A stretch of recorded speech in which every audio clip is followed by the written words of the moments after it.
Okay. All right. So yesterday, we have spoke about lots of basic things in AWS cloud. Okay. So if you remember, we have talked about what is cloud computing, benefits of cloud computing, types of cloud services. Okay. Cloud deployment models. So if you guys have any doubt and if you have seen that you are not understanding anything, because these are the initial classes. Okay. So we can go in the slow pace, so such that you should understand everything clearly. So if you have any doubts, I can take it right now. Then we will start the today's agenda. Okay. Let me know if you have anything with you.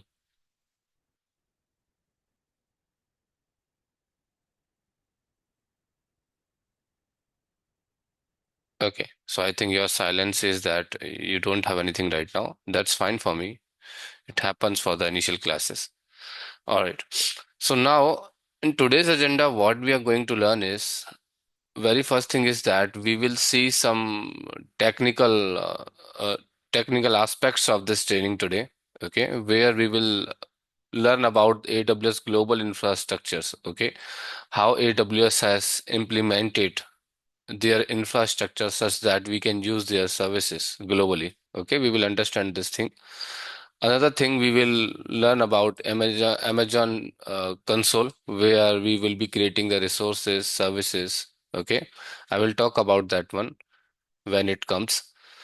Another thing is that we will go through the IAM service today. Means we will not deep diving into this service, but we will understand the basic aspects of this service, how we can use this service to control our accounts, control our AWS console. Okay. So that is what, and then we will, when time allows to us, then we will go to the Amazon EC2. We will create a basic EC2 server and see how we can log in into that and how it works for us. Okay. All right. So in the today's agenda, the AWS global infrastructure, if I talk about, so very basic thing, let me tell you. In AWS, basically what we are getting is finally we have to create the services. Okay. The service can be a EC2 server, okay, a server like yesterday we have talked about any server or any machine we have to create for our application. Okay, you will get a request from your IT team in your company saying that hey, we need one server. So you need to decide where you need to create that server. That is your thoughts. That is your technical skills that you have to go through thoroughly on that, and you have to decide where you have to create that server. So we will talk about that. You have another services, let's say S3. Let's say you have to create a storage. Okay. How you will decide where you have to create the storage. Okay. In which location of the AWS you will create that. So this is the basic aspect of this particular infrastructure, global infrastructure thing. Now, for doing or creating these services is not a big deal. We can do that anytime. Okay, we will learn obviously, but the question comes, if somebody asks me, sir, where do we create these services? How do we decide? Okay. So for that thing, AWS has given you the global infrastructure. If you go to the website, global infrastructure of AWS, okay, AWS global infrastructure. If you Google it, you will see one website given by the Amazon, which is this. Okay. Now, if you see here into this website, basically, what you are getting is they are saying to you that in AWS global infrastructure means where all the AWS presence is available, okay, where all the AWS data centers are actually available.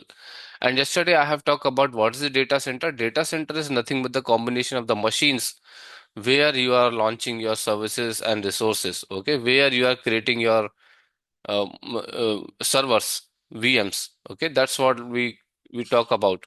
So data center. If you see the data center, you have usually seen the data center. If I give a typical picture of the data center, okay, anywhere. So if you see here, data center images. Okay, so you have been seeing multiple kinds of these images. These actually really exist when you talk about Google data center or Facebook data center or any big company data center.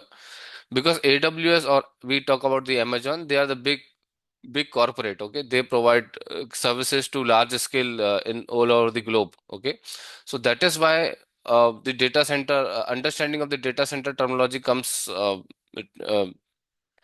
like how these machines are being launched. Okay, so if you see here, the data center is actually nothing but the combination of network parts as well as your servers, where your storage, your CPUs, your memory has been located.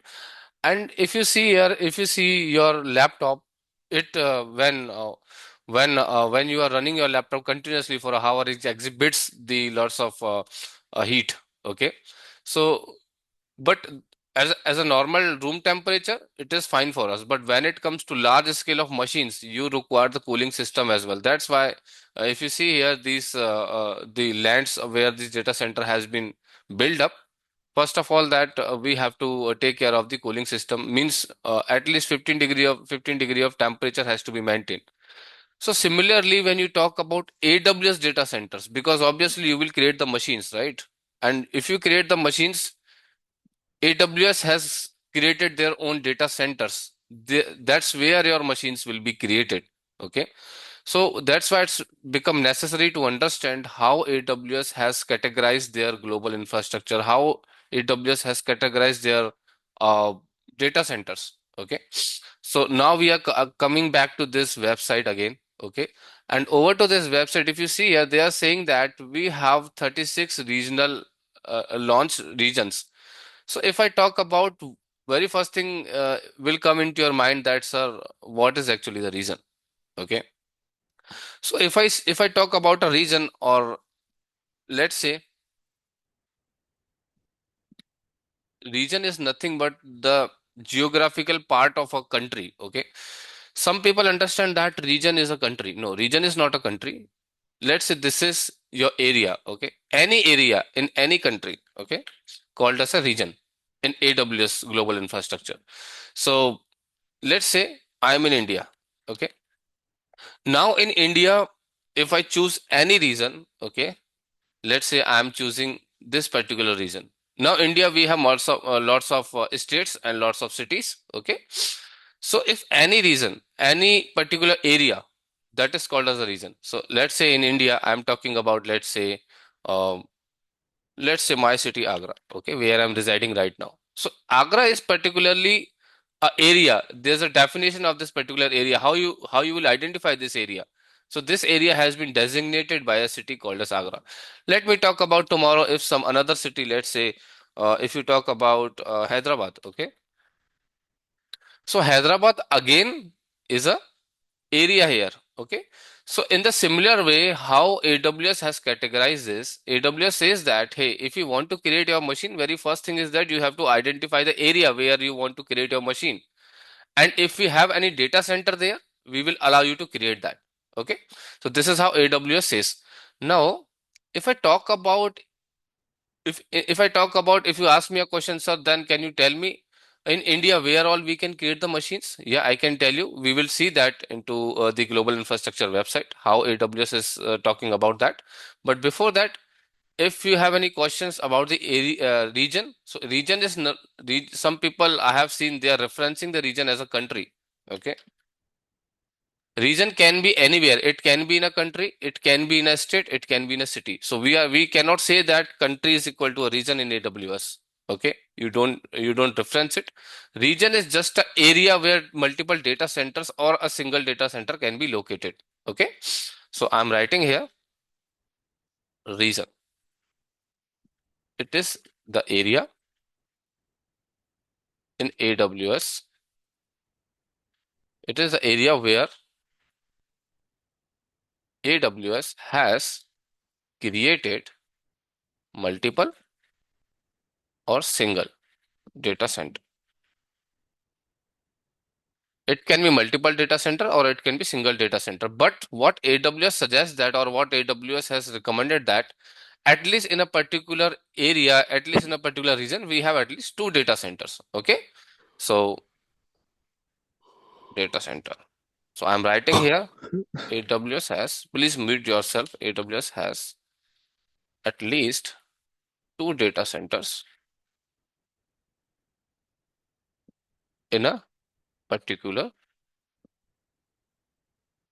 region. Now you got it, right? So what you have understood from sorry, region, data centers. So what you have understood is in a particular area where AWS has designated their own data centers is called as a region in AWS global infrastructure. Now, if I come again to this website, AWS simply says here that, hey, we have launched 36 regions, means we have 36 areas, we have 36 geographical locations, okay, where we have our designated data center. Now, where are those data centers? Here's the second part comes. So data centers actually are called as a availability zone. Okay. So if we talk about what is the availability zone, in that particular area, in that particular geographical location, or in that particular region, the data centers are called as availability zone. What is that? Availability zone. Okay. So data center is equal to availability zone. Okay. Now, we have 36 regions. We have 114 availability zone right now at the particular time where we are learning this thing. Tomorrow, if you go and see this website, maybe they have another availability zone launch. Maybe they have another region launch. So it will come again here. We cannot say that there will be always 36 region only. If they are going to another country tomorrow, creating multiple data centers there, then they will update over to this website. Okay. Now, these are the another things, point of presence and regional edge case location that we will talk about. These are more bit of technical aspects of this training. Okay, so we will talk about that thing as well. But if you understand here, now here is a global infrastructure map where AWS has given you. The green are the one which have already been launched, means already their data centers are available in that particular region of this world. Okay, red are the one which are not being launched, which are coming soon. If you hover over to the red one, okay, it's this saying that in the Germany we are coming soon. Okay, if you see hover over to the Taiwan, they are coming soon. So similarly, the Saudi Arabia as well, they are coming soon with their data centers. But if you see the red, green one, they have already have the multiple data centers. Now you see here, if you see this particular in Spain, in Spain it was launched in 2022. I mean, in Spain they have in 2022 they have created multiple data centers, and it is giving you the information that they have three availability zone, three data centers in Spain right now. Okay. If you go to here, you see in the Canada, they have three data centers. Again, I said that minimum two, there can be anything between three to five or three to six. At least you will get a minimum two. Here also three availability zone in Mexico means three data centers in Mexico. AWS government cloud. Okay, if you see here, if you go to North California, there are three data centers. If you go to North Virginia, Ohio, three data centers. Okay, so similarly, if you see multiple regions are available. So if you see US as well, US is a country, right? But in that country, there are multiple states. They have created multiple data centers. Okay, so if you refer a region, region is nothing but a particular area of a country in the world where they have created multiple data centers, and data centers is equal to the availability zone. Now, if somebody asks me that, sir, can we go and see that data centers? No, AWS doesn't allow anybody to their own data center premises to see and check out. Okay. But yeah, if they are telling you everything, they have availability of services coming from there, you are fine. You don't have to worry about that. Okay. Now, another thing is that we will talk about wavelengths and these are fine. 245 countries of presence, okay, and 135 direct connect locations. What is the direct connect location? Actually, what happens is that sometimes, yesterday we have talked about the hybrid cloud, right? Hybrid cloud, as I told you, hybrid cloud is nothing but a combination of a private cloud or a public cloud, or it can be public cloud as well. Okay. Now, When you have a configuration of private cloud plus public cloud, you want to connect your private infrastructure to the AWS network. So in that case, what happens is you need to connect. You have a network connectivity between both of them. For that purpose, we have some devices that we have to come through, or the locations where we can connect our on premises data centers to AWS data center. So that's where this location comes into picture. But for right now, you don't have to worry about that. For your knowledge only, I have talked about this. The direct connect locations are the one where you can connect your private data centers to the AWS network, AWS data center. Okay. So if anybody has any doubt to understand what is region, what is availability zone, just a theoretical aspect, ask me, then I will go to some technical aspect of it.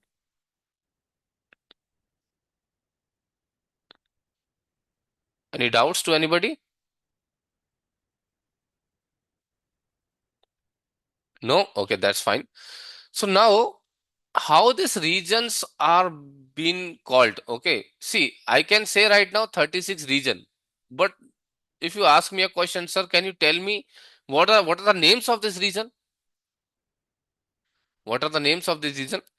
So in that case, what I will tell you that if you see here, oh, okay, let me talk about here itself. Okay, so just give me a moment.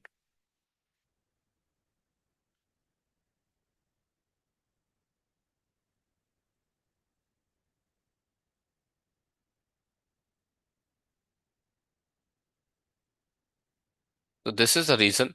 Okay, means area where AWS has multiple availability zone.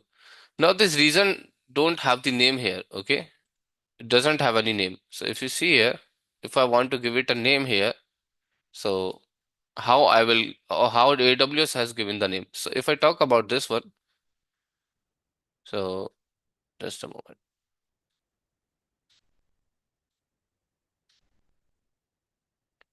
So let's say if I talk about in India, okay, in India, AWS has, India is a big region, right?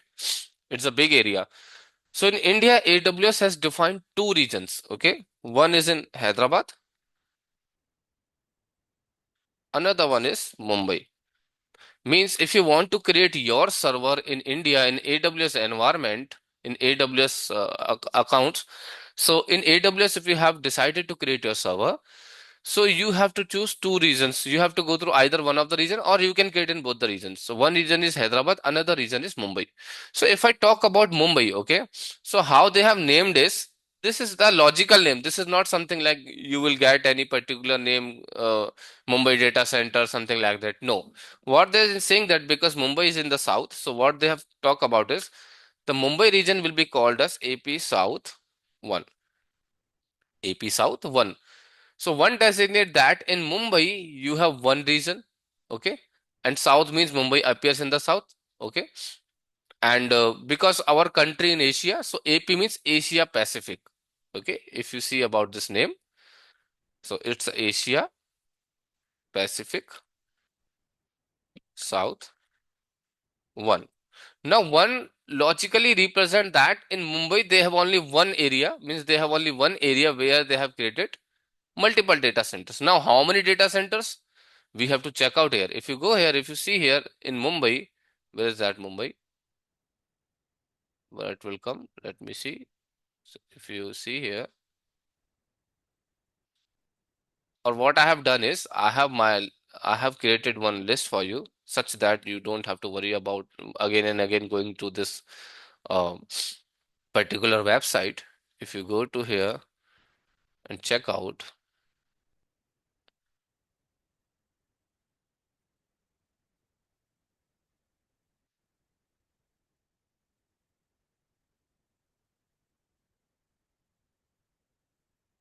yeah, if you see here, North America, we have this multiple regions, and I have defined the availability zone here. If you talk about, we were talking about Asia Pacific. Okay, in Asia Pacific, our country also comes. So in Asia Pacific, we have Mumbai. In Mumbai, we have three availability zone. What are these three availability zone? Okay, so that means if somebody asks you that uh, in Mumbai region, how many data center can be? So they have defined three availability zone. Now, how availability zone names will be? Let me talk about that one.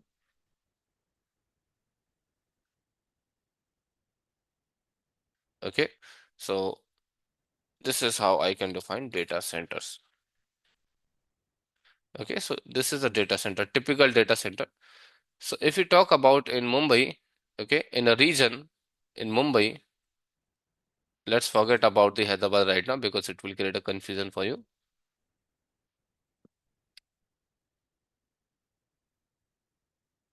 Okay. Mumbai is called as AP South 1. Okay. It has given the logical name AP South 1. Okay. And if you talk about this particular in AP South 1, in AP South 1 region, there can be three data center or there are three data centers, which AWS has given the complete information. AWS says that in Mumbai region, we have three data centers. Data center, again, as I told to you, it is nothing but the land where we are keeping our servers. Okay. So in a Mumbai region, there are three data centers. Now, how they have named this data center, how you will identify? You cannot say that, okay, in Mumbai, at a Bandra location, there's a AWS data center. At Vikhroli location, there's a AWS data centers. Okay, these are the locations in Mumbai, right? But there's a again, there's a logical name of it. How they have defined this? So let me talk about here. So what they are saying that the first data center name will come like this. The region name, AP South 1, and then A. They will add A here. A means first data center. Okay. Again, what could be the second name of this data center? Second data center name, can anybody suggest me? AP South AB. AP South 1B. Okay. What could be the third one? AP South 1C. AP South 1C. AP South 1C. Okay. So this is how they have defined the name of the data center. Okay. Now, if you want to create your server, ultimately your server will be into the data center. If you talk about a server, let's say I want to create one machine here because machine will be into the data center only. Okay. It will be created into the data center. So you should know that you should know the name of your data center. Okay. If you are creating the machine, let's say you have decided that, okay, I want to create the machine in Mumbai. Which data center you will create? You should know the name, right? So you should have now the name available with you. Either you want to go with AP South 1 way, AP South 1B, AP South 1C. If I ask you a question, can how you will define that how many data center will be there into a region? So that's all I have already defined, and that's all global infrastructure already says here. If you see here, it says availability zone. Three availability zone means three data center. Okay, now let's talk about any another region. Let's say I'm talking about any another country. Let's say uh, US East, North Virginia. Okay. North Virginia says that they have six availability zone. Six availability zone. Okay. So now I will ask you some questions from here so that make sure that I should have a confidence that you understood this particular concept of region and availability zone. So in US, there is one area called as North Virginia. Okay. North Virginia. Now in this North Virginia region, they are calling it as the US East 1. Okay, this region is called as US East 1. Now there are six availability zone. They say that there are six availability zone available there. Six availability zone means six data center. Means in this North Virginia of a region of a US, there are six data center. Okay. Now what could be name of this data center? Now give me one by one if you have got it. What could be the name of these data centers? The first name, what would be that? US East 1A. US East 1A. Okay. What could be the another ones? US East 1B, right? Second one. Third one will be US East 1C. Fourth will be US East 1D. Okay. And similarly goes on. It will go to sixth. Okay, so there are 6 data center, DEF 4, 5, 6, DEF. Okay, US East 1F.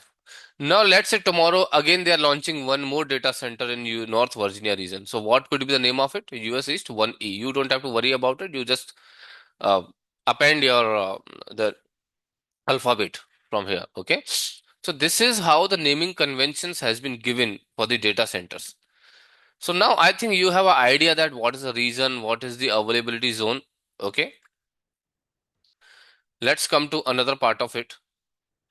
So this is the website which I already given to you. You can see here. Okay. Now I have some slides I can show you. Okay. Where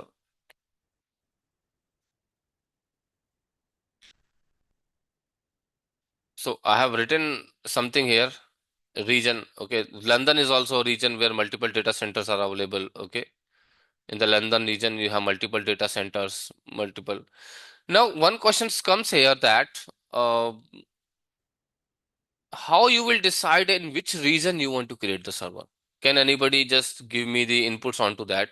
How you will decide? Let's say suppose tomorrow I want to create a machine for my application. So how will I decide that whether I have to choose the Mumbai region, I have to choose the North Virginia US region or Tokyo region? How I will decide that part? Where are my clients? Mm-hmm. Will I? So I will look means which availability zone is near to my customers from where Okay. they are accessing the application. Okay. Okay. All right. Yeah. Another inputs from another anybody else? So they have said that the basically what they're saying that where all my clients will be located, there I will create the server. Okay. So basically that part we call it as a latency in technical word. Latency. Latency is nothing but the distance between your customer to your uh, data center. Okay. Or the data. Because see, in whole over the world, when data travels, let's say if you're creating your server in US and your clients where your application will be used, okay, is India. So if they log into your application, let's say you have a e-commerce business, you have created a website and developed your website and deployed it into the US region. Now India people are using that. So there will be latency problem means the when data will travel, the data travel time will be long. Okay, let's say if so that's why latency is nothing but the distance, okay, and the time. Basically, we call it as a time in when the data travels. It should be very less. So that's why in technical aspect, what we say is latency should be less. That is the one thing that they have said. Another And one another. more thing is that Uh, we have to find out the module which we require is available on which particular availability zone. On that Module, availability okay. zone, we have to. So what they are saying that this is also correct part. What they are saying that module. Actually, we are not calling it as module. We calling it as a service. Okay, the service which we want to use because in AWS, as I told you yesterday, there are 200 plus services. So which service is available? Because some services are regional specific and some services are global. Okay, global means it will be available in every region, and some specific services are regional. Okay, so if you have that particular service, we will talk about those services as well. If you have that particular specific service is not available in your region, then how could you create that? So service. So service should be available in that region. Any another aspect? Anybody else can pitch in and see if they have some inputs. See, guys, just give, it's not right or wrong. Just give your inputs so that I can understand. Okay, if you start giving the inputs, you have some understanding about the topics, not an issue. If it is wrong, that's fine. I can guide you, not an issue. So depend on the cost. Hmm. Depend on the cost. If you will create your machine in US, your clients are in India, you have to pay in dollars. isn't it? But when you create the same machine in India, you have to pay in rupee. So cost conversion, right? Cost conversion also will impact your region, choosing your region. Any another part of it? Anything else? Almost you have covered everything, just one more thing that is left.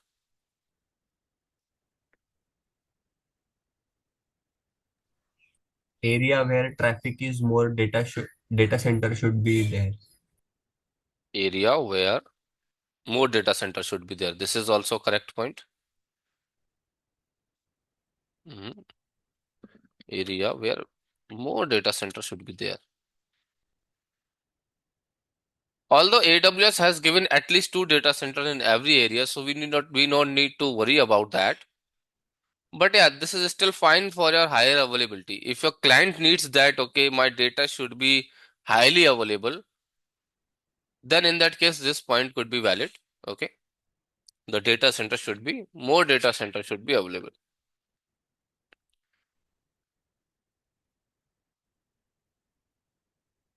Anything else which is left?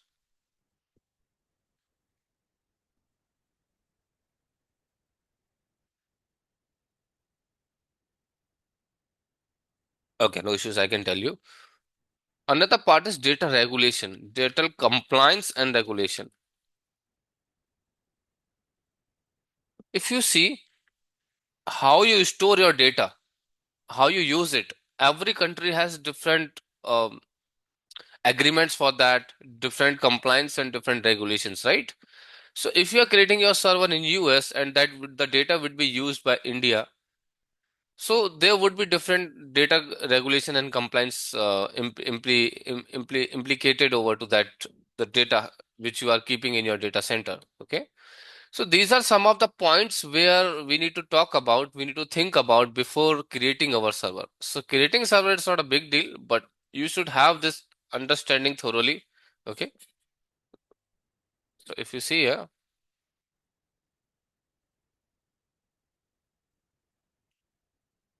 so I have mentioned all this point. Okay. So if you see here,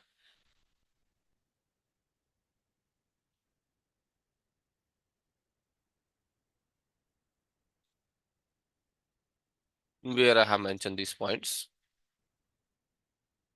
these are the reasons, and then yeah,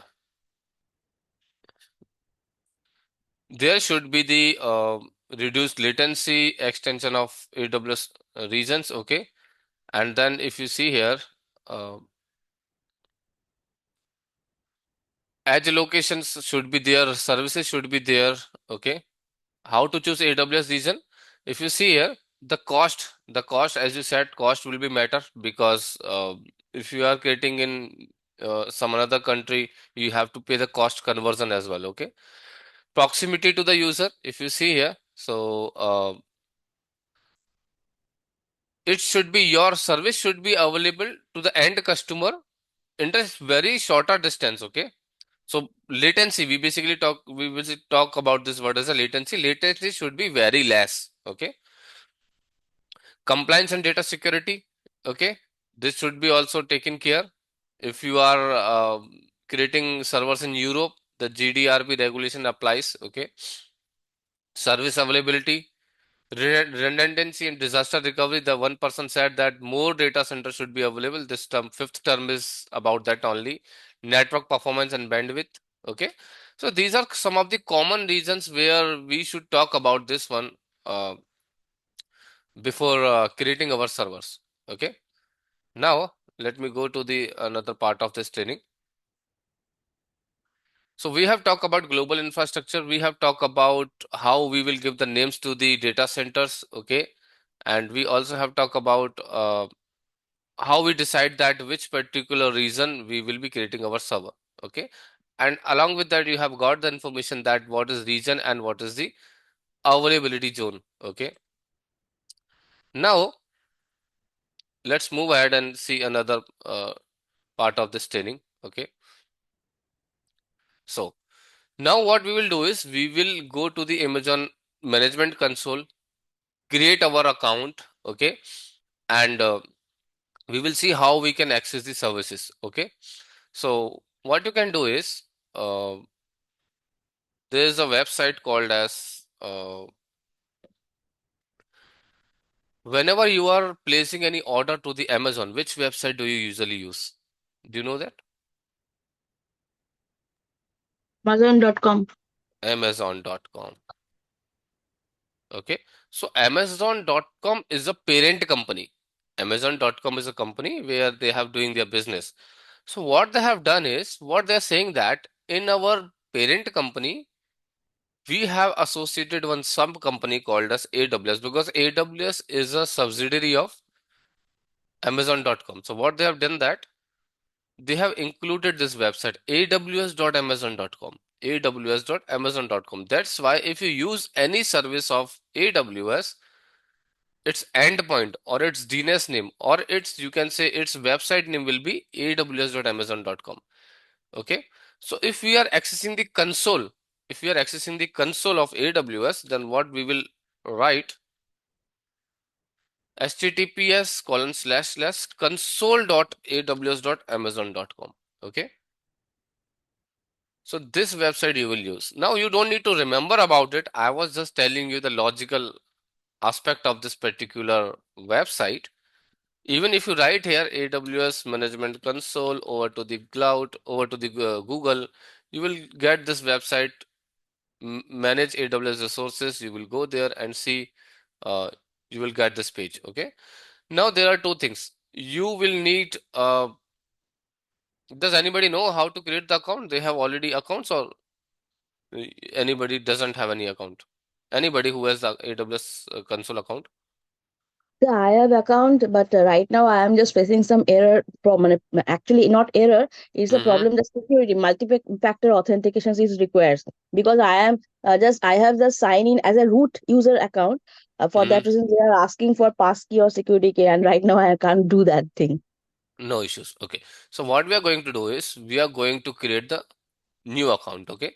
Because if you use AWS services, you have to be with your you have to create one account where all the billing information and everything will come into picture.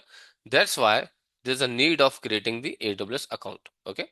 Now, once you go to this particular website, Amazon console, which I have pasted there, okay, what you have to do is, you have to go for the create a new AWS account. And what I will recommend you, before even creating the AWS account, what you can do is, you can have Gmail ID available with you. Gmail or email, whatever the email ID you have, it should be available with you.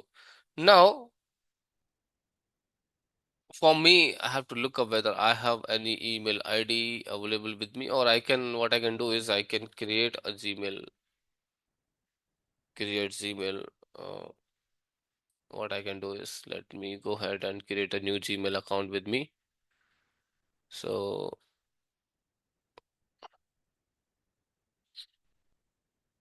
add account, create account. Okay, for my personal use. You can give it any name, not an issue.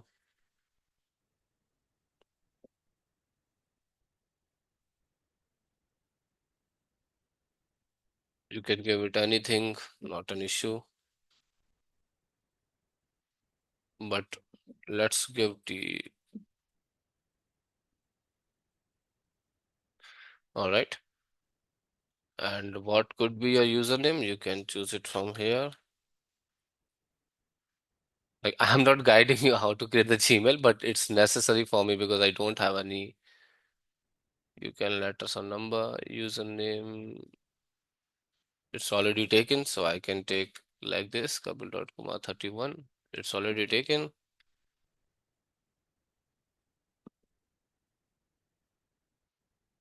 Okay, so that has been taken up. You can set up your password. So like this, you create two Gmail accounts. Okay, means two Gmail ID should be available with you. Recovery email address. No, I don't want this one.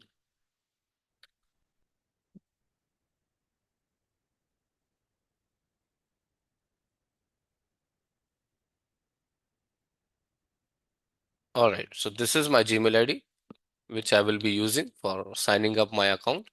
Okay, I agree. Everything is fine.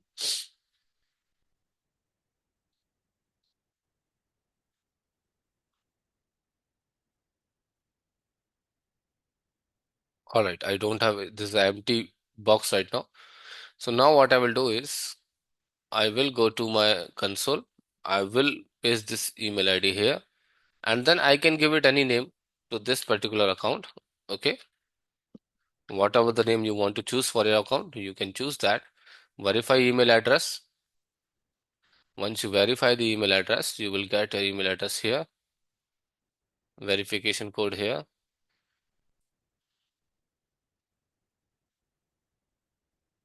What happened? It's not came.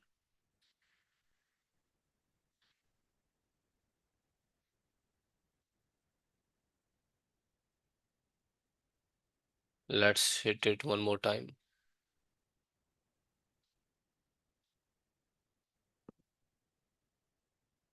Because it's a new account, so okay, it's came here. All right. So if you see here, we have got this verification code. You can go here and paste it here, verify this one. Okay.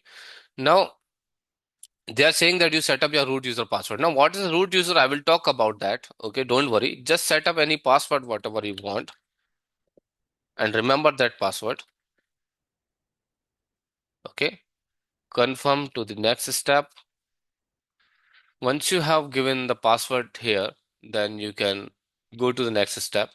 Now, in the next step, what they are asking is that why you are using the AWS. You can say that I'm using it for my personal use because right now you are not. If you are doing any business, then you can choose it. If not, then you can choose your. Then you can choose your personal. You choose it for a personal use. You can give your number. If you are in India, then you can choose it here. Your number. Okay. Right now, I'm choosing anything. I will not go ahead. And then which country you belongs, your address and everything. Let me do it. Let me put it the right one because it will ask me to number verification. Okay, so if you go here, I can write ABC XYZ.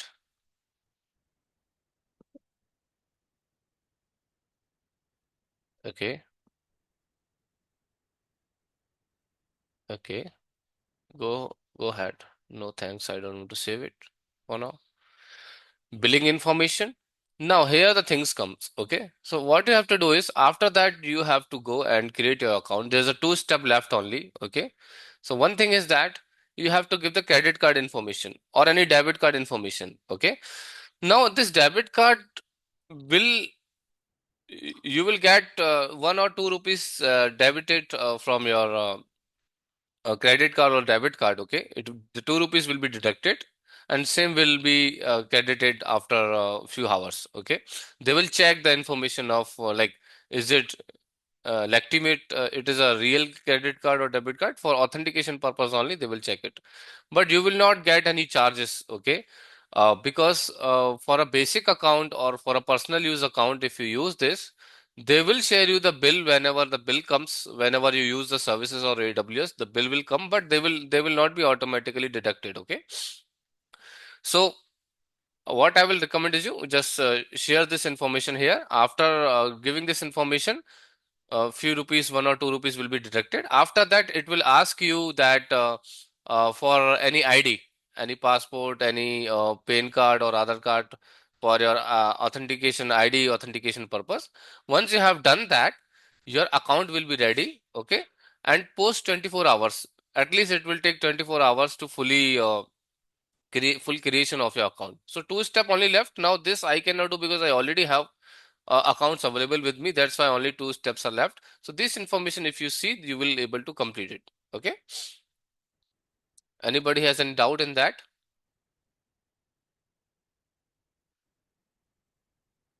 All good to understand this?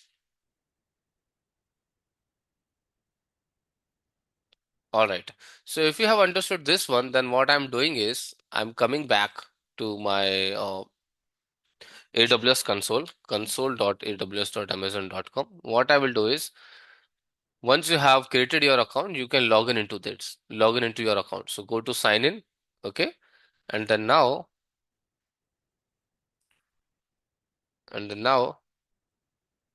you see here right now it is allowing me to log in, but actually I cannot create any resource because of my another authentications are not completed. Okay, that's why what I'm doing is I'm signing out from here. I will log into my original account where I have all the uh, my credit card and all the information has been authenticated. So what I'll do is signing in using root user email. Okay, I will provide here the email address which I have, so I can use my email address kapil dot 31 at the rate of gmail.com. Okay, now give it a password here, whatever the password you chosen, just give it here and you will be signed in. Okay, now if you see here, once you have signed into your account, there are two types of services that we'll get. Okay, one type of service is regional based, another type of service is global based. Okay, now because server is a region specific, because you will store your data. Server is nothing but the combination of, as I said, there are multiple type of server, database server, web server, application server. At least you will there will be data, or the users which will use your application will be in the proximity of that particular region. That's what we have been discussing. Okay, so that's why if you see here, if you hover over to that and click here, you will see you are getting multiple regions here. Okay, there's a North Virginia region, Mumbai region that we have talked about, and there's a logical name in front of those particular regions as well. Okay, and if you go to AP South 1, you have 3 availability zone. Okay, so it will not show here. How it will get come, I will let you know. Okay, but first of all, you have to decide that which particular region you want to work with. Okay, let's say you want to create a server. First of all, you have to decide the region. Okay, and if you even go here, and if you go to the accounts, okay, you will see here, if you go to your accounts, billing dashboards in the account, you will get your account information here. Okay, and if you see here, there are multiple regions which are disabled by default, which are disabled by default. So either in this region, the problem could be that they are testing something, or they are coming with the new availability zone, they would be testing something. Because of that reason, they have disabled. But if you want, you can enable any region, whatever you want. Okay, or some region would be where you will not get all the service available. Okay, so these are the one where everything is available. The green one, which where everything is available by default, you get enable into those region. Okay, so now this is the one thing. Okay, if you want to enable anyone, you can go here and enable it. It will get enabled. Okay, so it's giving you the confirmation that you can control whether user in AWS account can access the resources when you enable the region. Okay, so they're saying that, okay, whatever the users you have available in your account will be able to access this region. I don't want to do it, just I'm showing you. Okay, so this is the concept of um, availability zone and the region. Now another thing comes, let's say suppose if I want to create a server now. So very first thing is I have to choose a region. Now for creating the server, we have EC2 service. If you go to EC2 service, okay, if you go to EC2 service, now this region part will be enabled. You can choose your region. Let's say I've decided to create my server in the Mumbai. So very first thing is I have to click on this region such that I will be into that particular region. Okay. Now I am in Asia Pacific Mumbai region. So whatever the things I will create, that will be available to that particular region. Now one part come here. One part is that we have two types of services available. Okay. In AWS, usually we have two types of services. One type of services is the regional service. Regional service. Regional service means which are available to a region specific. Like EC2, because our data will be stored. EC2 is a server. The disk will be there in the server. Storage will be there. Data will be stored. So that is a region service. If you talk about VPC, the networking part, we have a virtual private cloud VPC service where we will create a network for our servers. Now, when server is a regional specific, so VPC, the networking part where all the IP addresses and will come through for that particular server, is also a regional service. If you talk about any other service, let's say a container service ECS, this is also a regional service. If you talk about any other service, let's say CloudWatch, which will be monitoring your server, okay? Which will be monitoring your server. Like if you are creating EC2 server, okay? So if you want to monitor how many CPU has been consumed, how much memory has been consumed. So to monitor the service, we have a CloudWatch service. Now, when you monitor a EC2, this is a regional service. CloudWatch is also a regional service because it should also be there to monitor it, right? So these are the regional service. Now, this is some example. I'm not saying that these are the one only. There could be lots of other services which can be regional that will come through into your mind when you will start working in AWS. Okay. But let me talk about some another service which are the global service, means which are not dependent on a region. Okay. You don't have to choose the reason for doing that, for working on those service. Does anybody knows what are the global service? Anybody has any idea?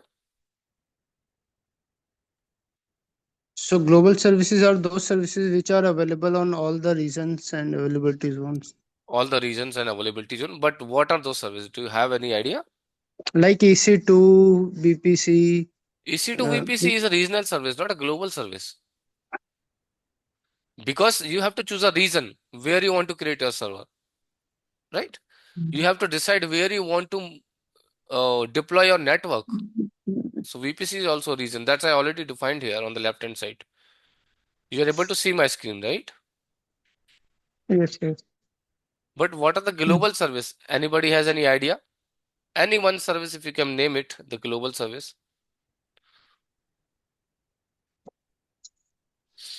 Sir, bills and payment section. It comes to Yeah, global. bills and payment section is a global service. Okay, means your account information. Okay, Yes. that is account dashboard, or you can say account your accounts. Anything else? Because see, account doesn't need to be any storage part in any country. Yeah. It can reside anywhere. Okay. Anything else? Anybody else who has some knowledge already? Sir, Somasri? IAM services also global, I think. IAM. Okay, you are said right. You are seeing right. Are you seeing from the Google? No, sir. Okay, Uh, no issues. It's IAM is Identity and Access Management. identity access management. Okay, so it's a global service. Any other service? Because see, for identity and access management, what is identity and access? You are creating a user in your Use. AWS account. Okay, so Yeah. it doesn't need to be reside anywhere. It can reside anywhere. Okay, Means whenever, sir, we want to create an user, it will create on only global region. correct. So it will work in all the regions. Because Yeah. see, you are not creating users for a particular regions. You are creating Region. all the regions. Because Yeah. if a user is there in AWS, let's say I am a user, I want to create a server. So very first thing is that I should be allowed to create a server in any region. I don't Yes, have sir. to create the another user for that in that region to create the server, right? So that's Yes, why sir. IAM is a global service. Yes. Any other service, if you remember, should be a global service. You know that?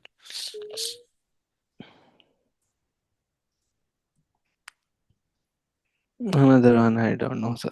So Somasri, do you have any idea? What is the any another global service? No, sir. Okay, no issue. So S3, simple storage service.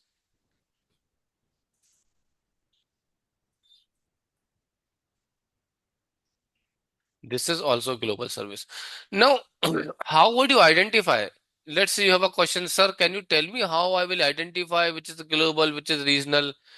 Either you can Google it, that's fine. Okay. When you start working it, when you gain some experience, when you get some knowledge working on AWS cloud, then you will automatically have idea. But one thing I can tell you, if you choose a service here, let's say I have chosen EC2 service right now, If I go here and choose a EC2 service, I want to create a server. I will write it here EC2 that I want to work with the EC2 service. I will click on it. So immediately when I click on a EC2 service, if you see here automatically my regions are enabled. I can choose any region, whatever region it could be. I can choose it from here. That means that this is a regional service. That's why I'm able to choose any region from here. But let's say if you go to the IAM service, let's say you want to create a user, you want to create some another groups and user policies, whatever, we'll talk about that one. But let's say if I want to create a user and I'm going for the IAM service, but immediately when you go to when you have landed over to this particular service, you will see here the name here come as a global. So that means you are disabled to choose the region. You cannot choose any region. Every region has been disabled. If you try to click on it, I'm clicking on it, but I'm unable to go into that region because this is a global service. Okay. If you go to S3 and see here, if you go to S3 and see here, again, the regions are enabled because there will be a data creation, but actually this is the global service. Okay. All right. The data will be created. Let's say any other services, ECS, okay, which is the container service, or let's say EBS, block storage. What you will do is you will get your storage available into the EBS, or you can choose any other service. Let's say Kubernetes service, okay. Tomorrow, if you are creating the Kubernetes cluster in AWS, so AWS we have EKS service where we can create our cluster. So this is also regional. Okay, if you see here, you can choose a region because Kubernetes is nothing but the servers inside that, right? So inside the servers, you have a data, and if you have a data to store, then the region will come into picture. So this is how you will get to know that which is a global and which is a regional service. And very first thing is that if it's a regional service, you have to choose a region for that. All right. If everything is clear onto that, I will go ahead. Otherwise, if you have any question, you can ask me.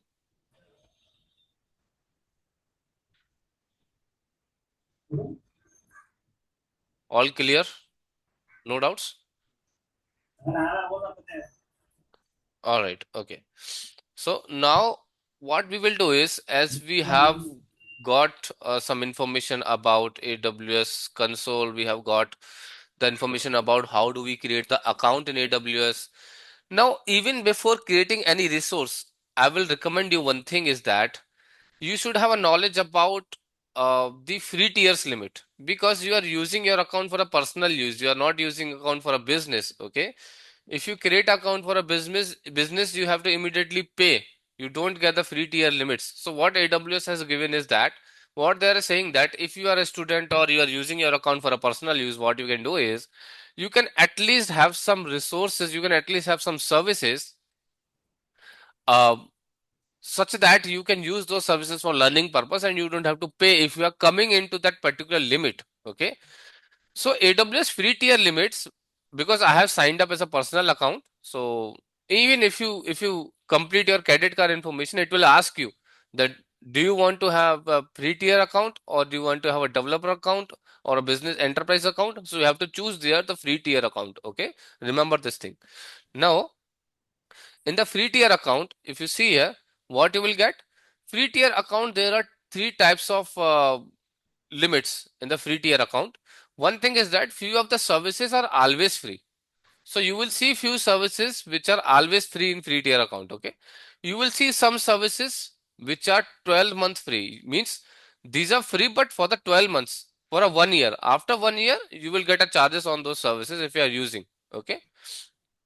There are some services which are the trials, means they have given you for the trial basis, because there would be lots of servers creation, lots of data uses will be there. So AWS wants that, okay, if you want to try something, those kind of service which can use more data in our data centers, you can use it for a trial. They can give you some trial on the short term basis, and then it will get charges if you are again using those service.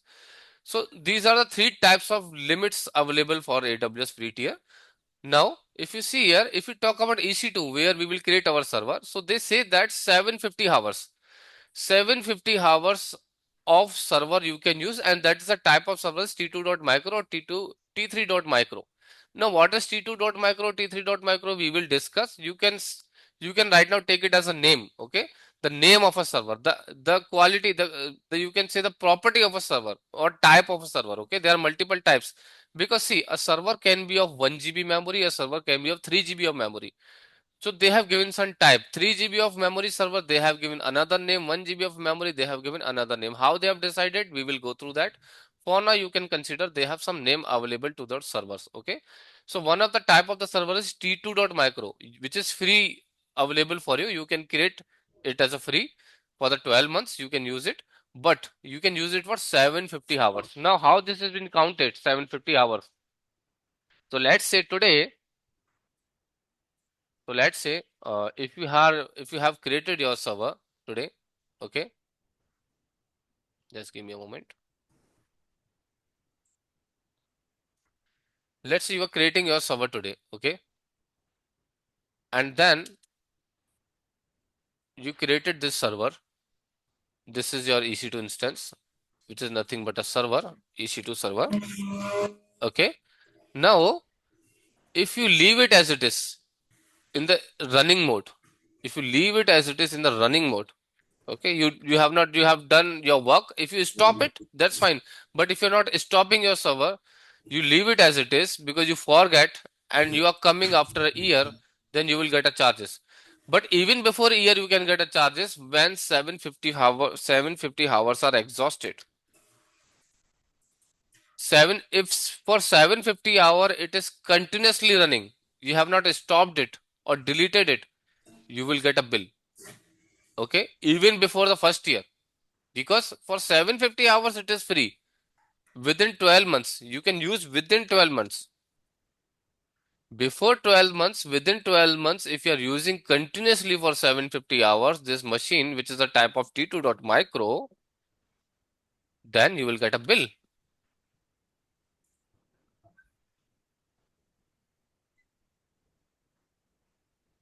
T2.micro. Then you will get a bill.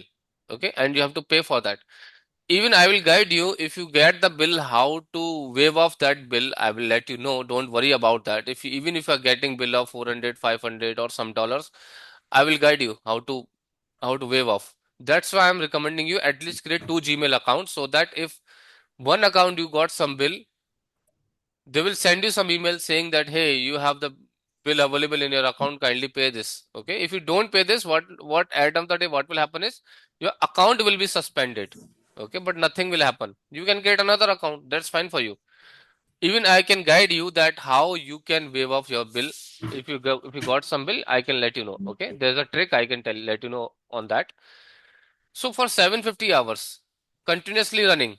Now another condition can be that you have one server, you created it, you used it for 2 hours. Let's say you used it for 2 hours, okay, for now, and you stopped it. You stopped it after creating this server, you stopped it. There's an option to stop the server, start the server and stop the server. If you stop it, even server is created, server is there, okay, but you are not using right now, you have stopped this server.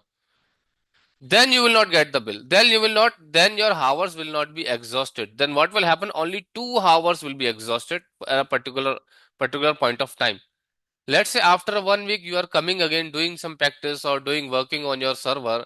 Again you started for 3 hours and then you stopped it. Then you will have 5 hours exhausted because 2 hours right now and those 3 hours.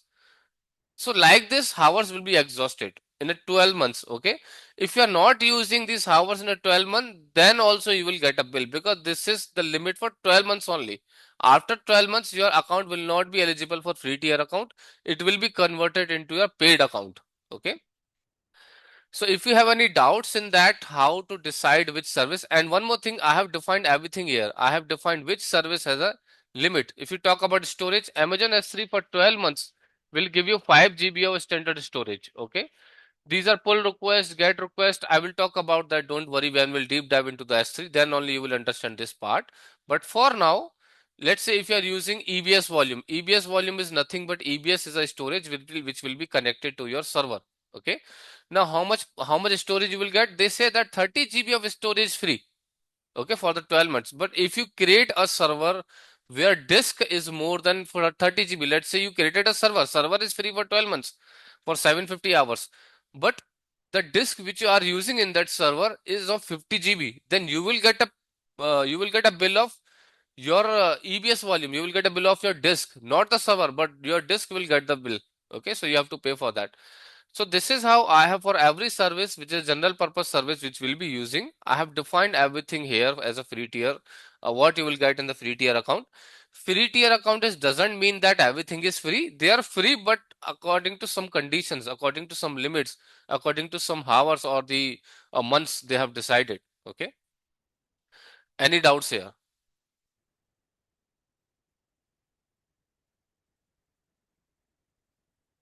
All good? No doubts?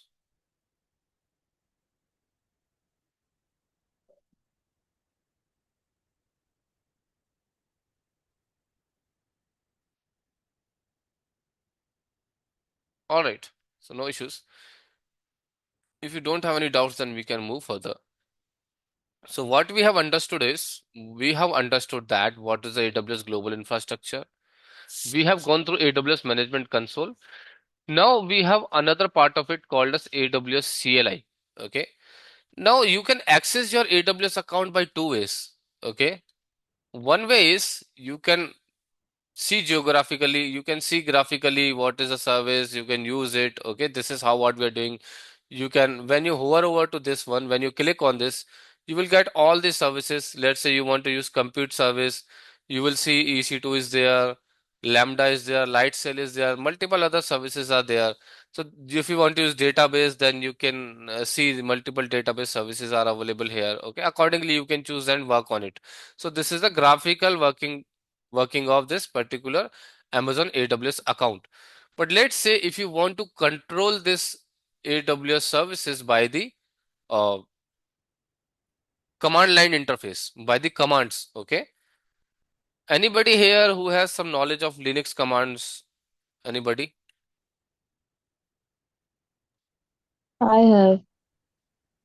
Okay. So yeah, so if you want to control your account, you can use the Linux commands. Otherwise, I will guide you how to use those commands and control over your account.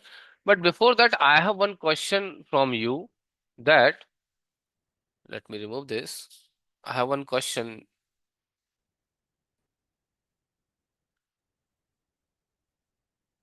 Do you know the difference between resource and the service?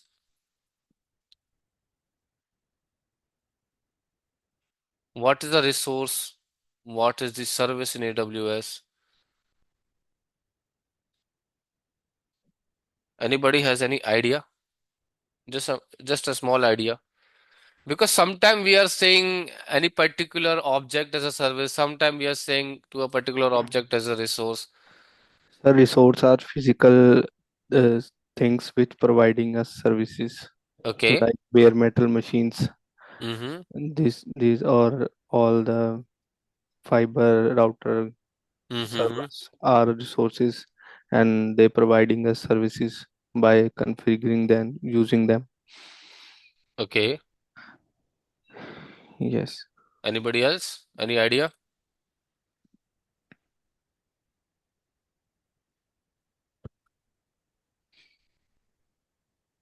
See, guys, please provide your inputs. Don't think that this is right, wrong, this is right. Don't worry about those part, because we are in the initial stage of the training, right? So if you have something, because if you don't open your mind, then if you will interact with me, open your mind, then you will learn something. Otherwise, what will happen is that I will teach whole of this course like this, and you will not get anything. You will go to your home and sleep. Otherwise, nothing will happen. Okay. So just try to interact with me. Just see, okay, what thoughts you have in your mind. Even if it is wrong, that's fine. Because when wrong will come, then only we can correct it. If the wrong thoughts will not come, then how we can correct those thoughts, right? So the great way of learning anything is to interact, okay, to your trainer. Anybody else, any other thought about services and resource in AWS? I'm specifically talking about AWS, or what it could be.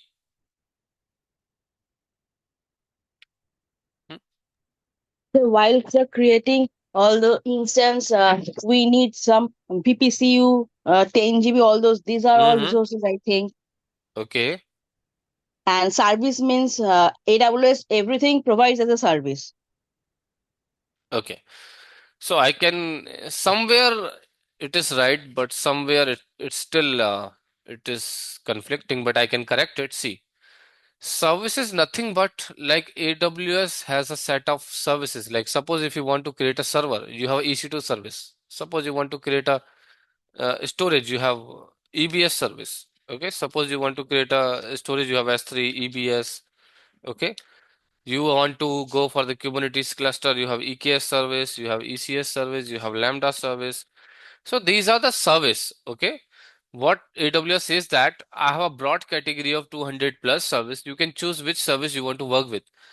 For now, let's say suppose I chosen that I want to work with let's say I want to work with EC2 service. Okay. I have chosen a EC2 service. Now in that service, there could be multiple resources. Okay. Let's say I have 10 EC2 servers. Let's say. So what are these 10 EC2 servers? These are the resource.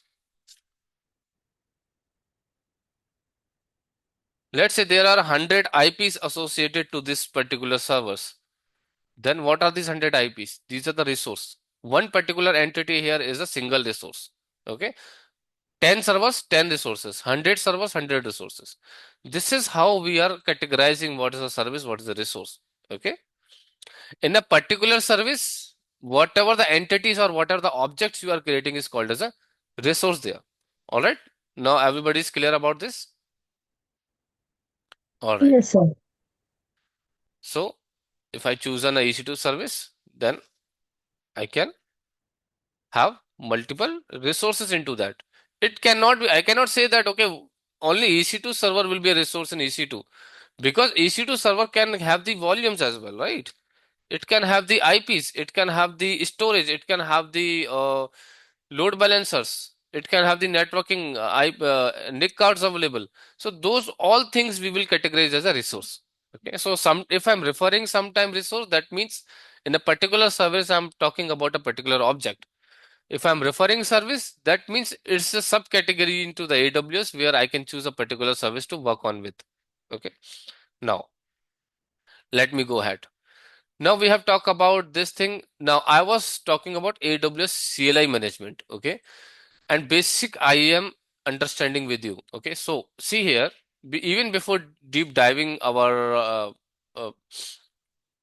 our curriculum, what I want to do is very first thing is that we will create one IAM user. See, IAM user is nothing but a user. IAM service will provide you three kinds of things: users, groups, and role. Okay, so right now we will not be understanding what's the role, what is a group. Right now we will just focus on the user because see, even in Linux, if you want to access your server, the basic entity what you need is the user, right? Without user, you will not be able to access your server. Like AWS console, right now you created the AWS account, right? And you will go to the AWS account. How you will access the services? If I say how you will access the services, for accessing the Mm, service, what you have to do is you will mm, have a account available with you. You will have a user available with you. Okay. So that user right now you given your email ID, password, you have set up your account, okay, signed up your account, you given credit card information. But even before that, we created Gmail ID, right? And we set up one password. So that particular information, ID and password, is nothing but a user. A user has been set up with this particular information. Okay. So that particular user, which is created from a Gmail ID and password, was a user. Okay, and that user is called here is a root user. Means root user means you have all the access. Because you are the primary user, you created your signed up your account, you have all the access to every service. But let's say in a company where you are working, there are 100 employees, will you give same access to all the users? If developer is there, they want to work only with the developer services, will you allow them to work on every service or only to the developer service? Only to developer service. Only to the developer service. Okay. If I am a AWS engineer, my role is to just rectifying the things if something is going wrong. So wrong can happen to any service. So what company will do? They will create a user for me, assign me that user, and then they will allow you to access to all the services within the AWS account. If let's say if your finance team, they want to monitor how much bill is coming every month in your AWS account, because your role is to a your role is into a technical team, but your finance team role is to manage how much money has been spent into the AWS account, how much resources are created. So will you give the same access to them? No. No. You will only allow the AWS account specific, means they will see the billing dashboard, they will see the account information, and they will see how much resources are being used by those particular account. So this is how the user creation part comes necessary when we are talking about AWS console. Now, how we will assign that user, how we will create that user? For creating that user, what we will do is we will be using the IAM service. So that's here the IAM service come into picture. IAM service is responsible for creating those such kind of users. Now, very first thing is that what we will do is we will go to IAM service. Now, again, IAM is a global service because user doesn't need any particular designated area to be residing, right? It can reside any data, any data center. It can reside anywhere. That's why it's a global service. Now, we will go to the users, okay, here, and then we will create one user. Now, you can give name to this user anything. Let's say I'm creating for me, so I'm giving my name, okay. You can give any name. That's fine for me. I'm giving Kapil_Kumar for me. Now provide user access to the AWS management console. If you want to provide to AWS to control this user, if you want to allow to control your AWS management console, then you can click it here. What type of specify user identity center recommended? I want to create a IAM user. Just specify anything. Okay. This I will talk about identity center. This is for the corporate purpose. I will let you know. But right now you can just I want to create a IAM user. Okay. If you want to use auto generated password for this user, or if you want to custom define your password, you can say I can define my custom password. If you want to auto generate, it will give that password to you. You can save it. That's fine. Okay. User must create a new password at a new sign in recommended. So what will happen is that when I will log out from my root user, which is nothing but my email ID and password, and I will log into this user, my account, what will happen is that it will ask me to set up a new password. Why? Because uh, you are the person, let's say you are the person who is creating the account for the another user in your team. Let's say you are already working in your company in AWS, okay? Tomorrow somebody else is coming and your manager says that, hey, give him some access to him on some services. What you will do is you will create a user for him, okay? So you will set up this password according to you right now. But this password, you also know that person, you will give this password to that person as well. But tomorrow, let's say, because you know the password, you can also log in and do something wrong within AWS services, and the name will come that particular XYZ person has done this wrong, right? Am I right or wrong? You got it? What I want to say? Yes, sir, right.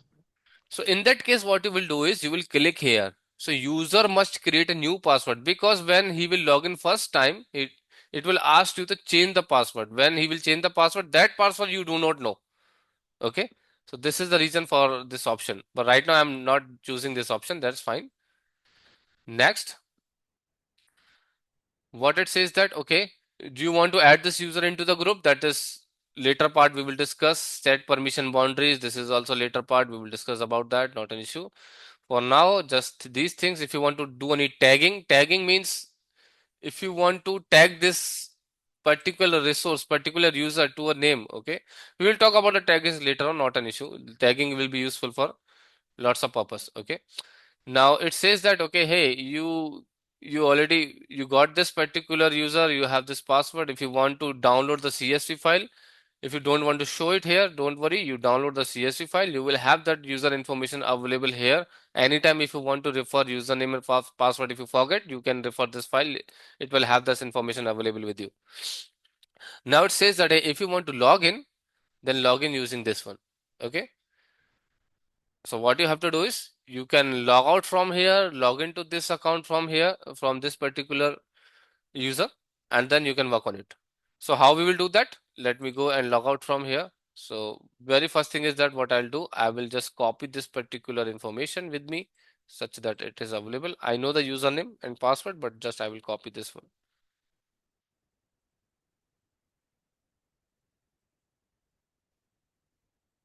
Okay. Now what is this number I will talk about? Don't worry. Okay. So this number is nothing but, see, again, this is the same information, the way we have logged into our root account, okay, from root credentials, okay. Now this number is a specific number. This is nothing but a 12-digit account number. See, every account will get a number, a unique number. If you create your account, if you sign up your account, you will get a 12-digit unique number that is unique to every other person, okay. Now if I log out from here, what will happen is that I can log out from here and I can log in from my IAM user. So now I will go to sign in again. Okay. What I can do is, now if I want to log in from my email ID password, I can choose sign in with the root user email. Otherwise, I can give a 12-digit account information, which is nothing but you got this into this particular URL, or you can remember this your account number. You can give the IAM user information. We created the IAM user from Kapil.Kumar. And we given a password. That password you can keep it with you because you set up the password, sign in. So now if you go here, you are signed in with your IAM user. Now if you see here again the information, you have the username and at the rate of your account. Okay, now you are not logged in with your root user, you are logged in with your IAM user. Okay, now if you go to create a server, will you be able to do that? No, because we did not assign any permission to this user. You see, you are getting API error, API error, API error. Earlier, you are not getting that. Means it is not able to read the information. How many servers are created, how many auto scaling groups are created, how many security groups are created. It is not able to, even if you see here, it doesn't have the information about your account as well because you did not assign any permission to this user. Creating a user doesn't mean that that user can work for every service. This user is an empty user with an empty permission. Means this user is existing in the AWS account, but this user doesn't have allowed for any permission. So if you want to allow the permission to this user, we again have to log into our root user. Means the user who has all the permissions. So your root user, which you have created from a Gmail, that user have by default permission to every service. But the user which we have created right now, it is with the empty permission. So how we can assign a permission? Again, we have to log into the our root user. So what we can do, again, I'm logging out, signing in from a root user. So this is for learning purpose. I'm not saying that every time you have to do this, just for knowing that, okay, you have got the concepts. So you can define your email ID here. Okay, and then again, you can define your password, which you have set up for your root account. So root user, default one, which is the first time you created when you have signed up for your AWS account. That user, the Gmail account which you have set up, is the root user. Now, if you go to IAM right now, and if you see the user which you created, the another user which you created, so there's a one user which we created. This user doesn't have any permission. If you see the permission boundary, permission, it doesn't have any permission. It's loading right now, but after some time you will see there will not be no resources to display. It says that, hey, you don't have any permission. So let's say this user, you want that this particular user in your company or this particular person, user is nothing but a person, right? An entity who will work on the services. So this particular person let's say person A will be using this user, you have given credential of this user to that person. That person should only work with the EC2 service. So you can define here, hey, I just want to work on EC2. How you will define it? You can go to add permission and you can go to here add permission. Okay. Attach policies directly. You will click on it. Okay. And then in the policies, you will define here. Let's say I want to say that this person should work for everything. So I can give the administrator access. If I'll give the administrator access, what will happen? This user, couple underscore Kumar, which we have created, this user will having the same access which you have for the root account. Means administrator access means everything. It can do everything in your account. Okay. But let's say you don't want to give the administrator access. You want that, okay, this particular user should work on EC2. Now in EC2 as well, you have multiple types of services. If you want to give full access, you can say that, okay, hey, this particular user only will have EC2 full access. It can create the server, delete the server, see how many servers, modify the servers, everything. If you want to give the read only, it will see that, okay, only it will be able to, only this user will be able to read. Means it will only see how many servers are created, how many resources are created in EC2, but it will not be able to modify the resources. So this is how we will understand how many lots of permissions are available in IAM. But for now, what I'm doing this, for this user, I'm giving the administrator access, full control to my AWS account. Okay. Next, when I have added this permission, I can add the permission. Okay. And then this permission are added. When I will log out and log in, I will be able to work on everything. Sorry, I should not include this. Let me remove this. Remove policy. So this particular policy have the permissions to control our account fully. Okay. So now, so I have this another user by which I can log in again and see, I can show you that I will be able to cover up all the things. So again, I will go to sign in mode and then I will go and copy my account digits here. Either you can use this URL into your browser or you can define your account number manually. And then what you can do is you can go here and decide the password which you have defined already for your IAM user. And then you can sign in.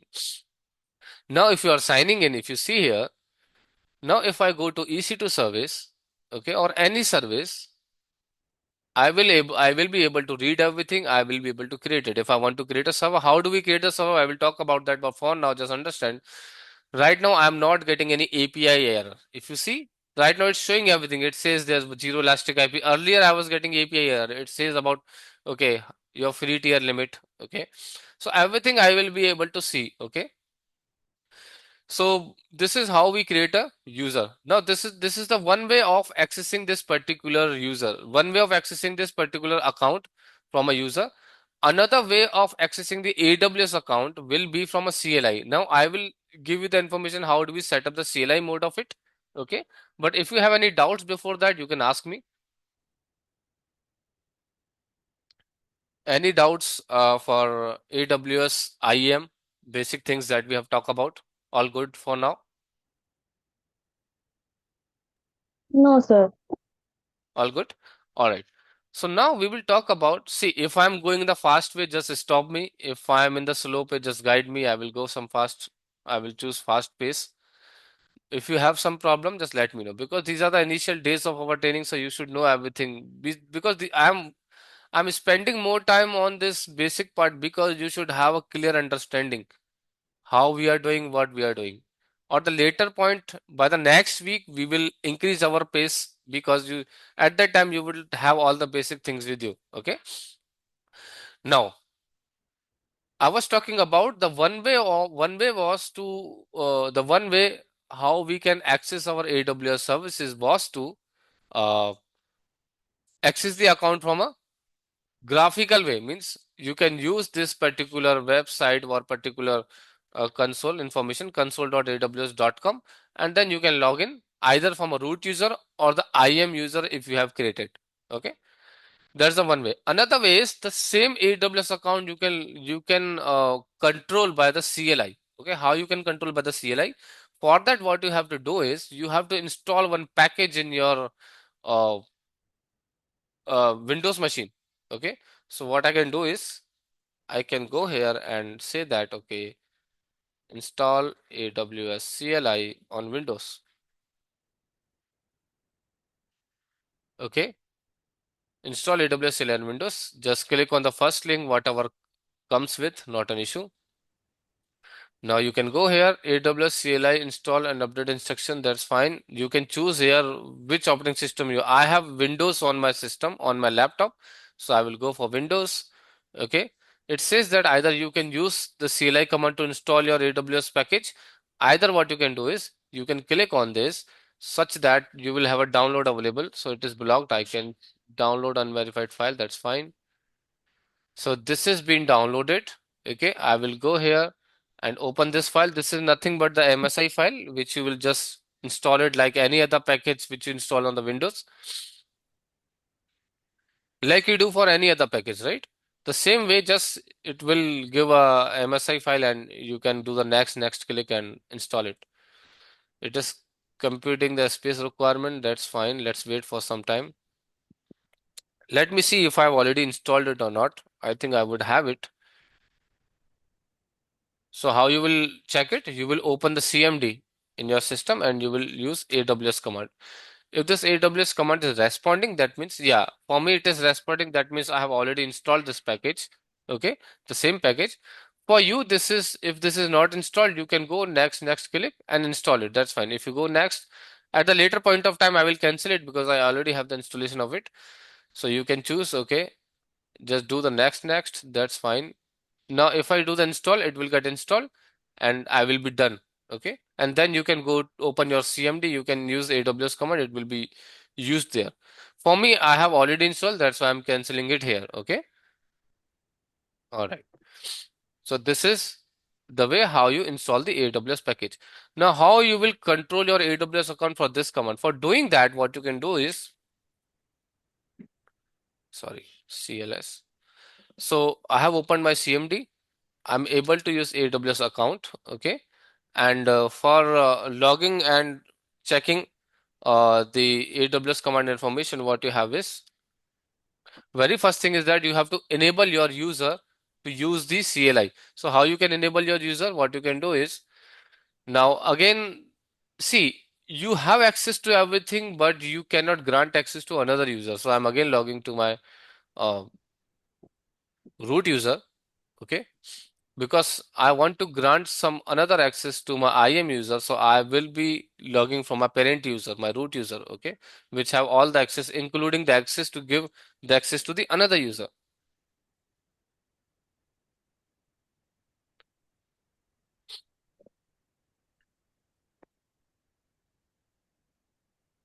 All right.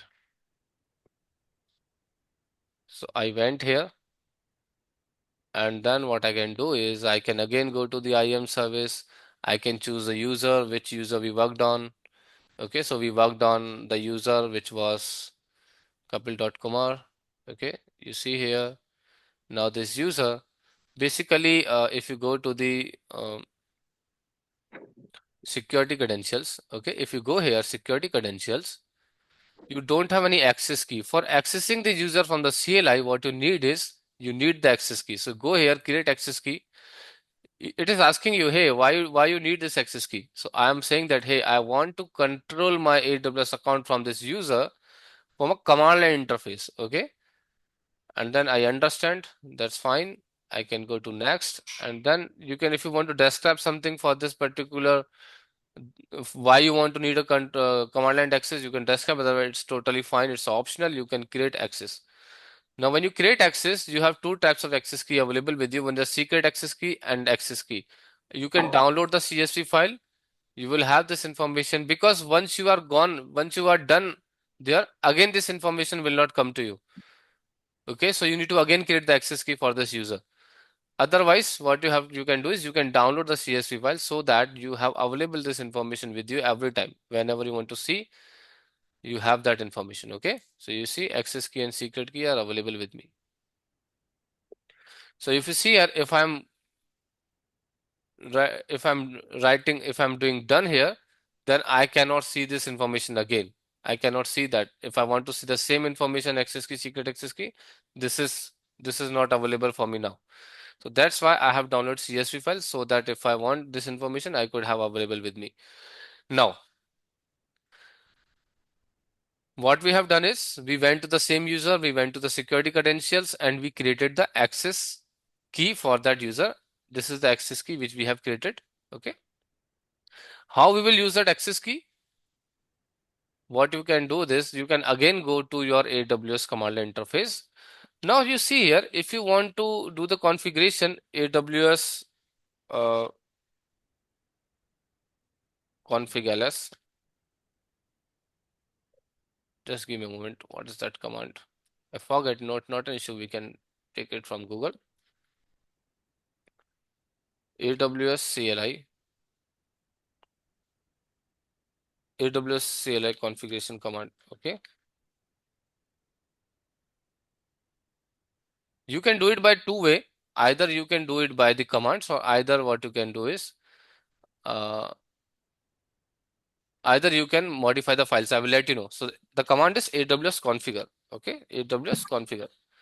So AWS configure, when you write this command, what will happen is that it will ask you the AWS access key ID. Okay.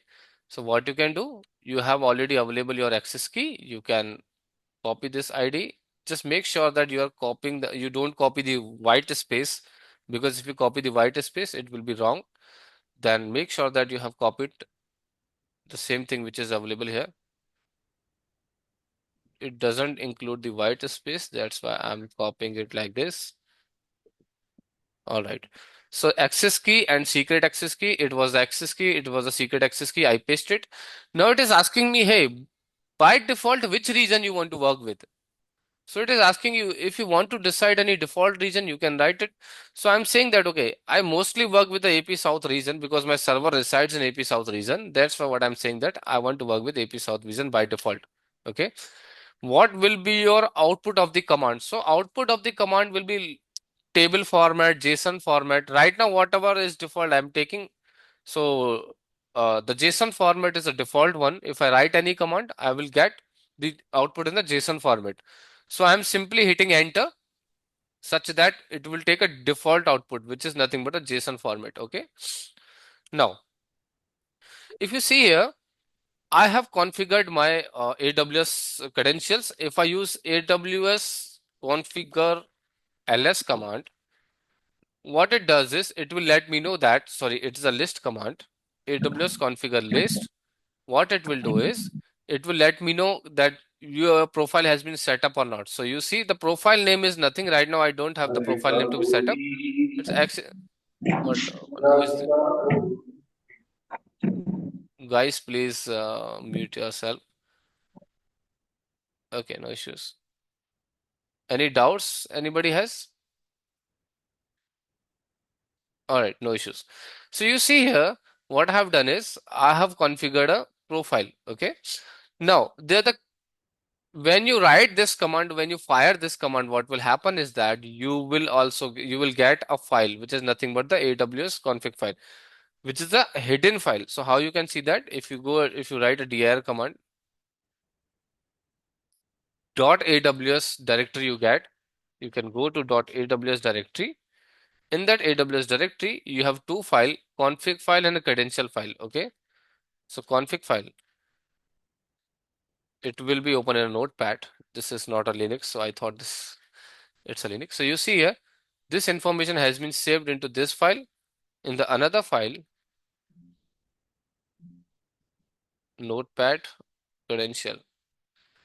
In the credential, this information has been saved. Okay. So you can do by the two way. Either manually open this file, do the changes here. If you have changed your access key, created new access, then you can change it here. Otherwise, you can do by the command line AWS configure ls, that we have used the command AWS configure command. Okay. Any doubts here, guys, to do the configuration of AWS account with CLI? Anything which you don't understand? I know there are some AWS, CMD commands. So this CMD command were a basic command. If you want to list out anything on CMD, you can use dir command. Okay, if you want to open any file, you can use notepad command. It's the same like you run the notepad, right? Anything which you want to work with on that, you can use. Or you can take a help of Google how to see the directories, files in CMD. CMD is nothing but a command line interface for Windows, right? Any doubts here, anything? If you want to repeat it, I can repeat it. That's fine. If you want me to repeat, I can repeat it.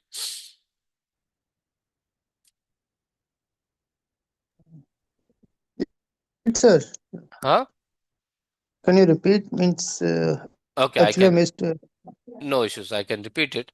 So what I said is, if you want to configure the AWS CLI, means tomorrow, let's say you want to manage your resource. Tomorrow you manage your account with the command line interface. How would you do that? So for doing that, what you have to do is very first thing is you have to go to Amazon console, the same user which you created. For the same user, you have to go with the access keys. Okay. You have to click here, create access keys. Okay. And define here that I want to create the access key for command line interface and click next. And then you have to confirm that and click next. The access key will be created and it will ask you to download one CSV file, which I have already downloaded for me, which is available here. In that CSV file, you will get two things. You will get access key and secret access key. Okay. Now, again, what you have to do this, you have to open your CMD, run one command, which is nothing but AWS configure. When you will run this command, it will ask you two things here. It will say that, hey, please provide me the access key. So you can open your CSV file where you have saved. You just copy your access key from here and you can copy this from here and it will ask you a default region. Hey, which default region you want to usually work with? So I want to work with by default US South AP South 1 region and the default format of the command output. Whenever you will fire any command, let's say tomorrow you are saying that how many servers I have created.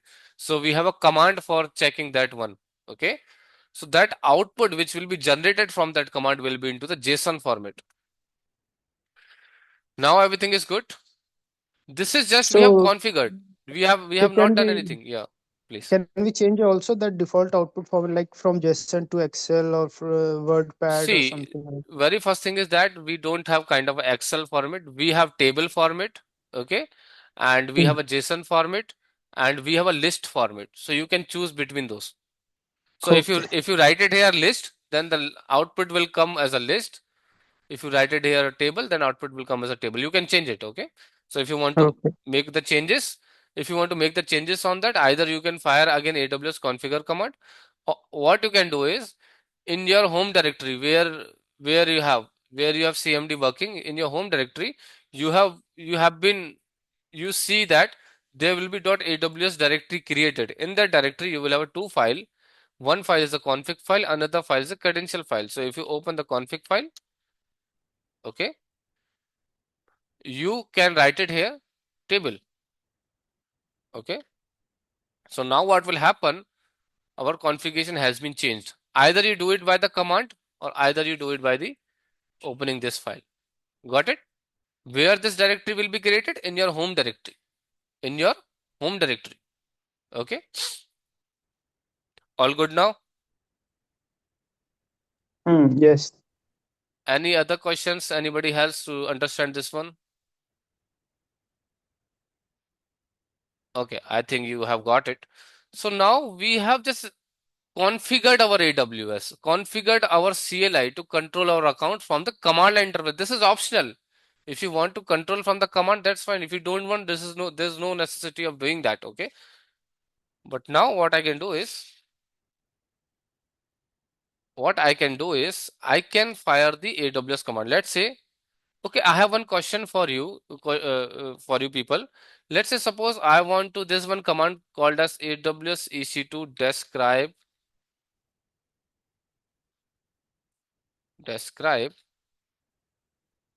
instances. Now, what this command does is, this command basically, and I can define the region. there's an option called as dash dash region equal to AP South 1. So what I want to say that if I don't define the region, by default it will go to AP South 1 because default region we have taken as a AP South 1, you see here. So by default our commands will work for a AP South 1 region for a regional service. But if I don't want to see, because every time I cannot work with the AP South 1 region, right? Tomorrow I want to see in US East 1 region, in North Virginia region, how many servers are created. So this command basically lists out how many servers are created in that particular region. But before that, I want to ask one question from you. This user, what can do this user? Will this user be able to work on EC2? Can list out how many servers are there, how many resources are there?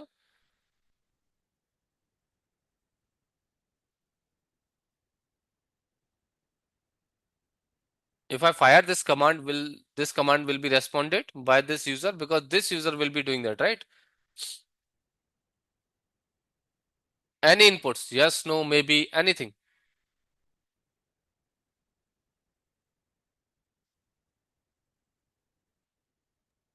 Yes, sir. Why? Because he have full permission. Because he has full permission. That's the correct answer. If you see here, when we created the keys, we created for this user only, right? Kapil.kumar. And when we created this user, we provided the permission. If you go to the permission, we given a full permission.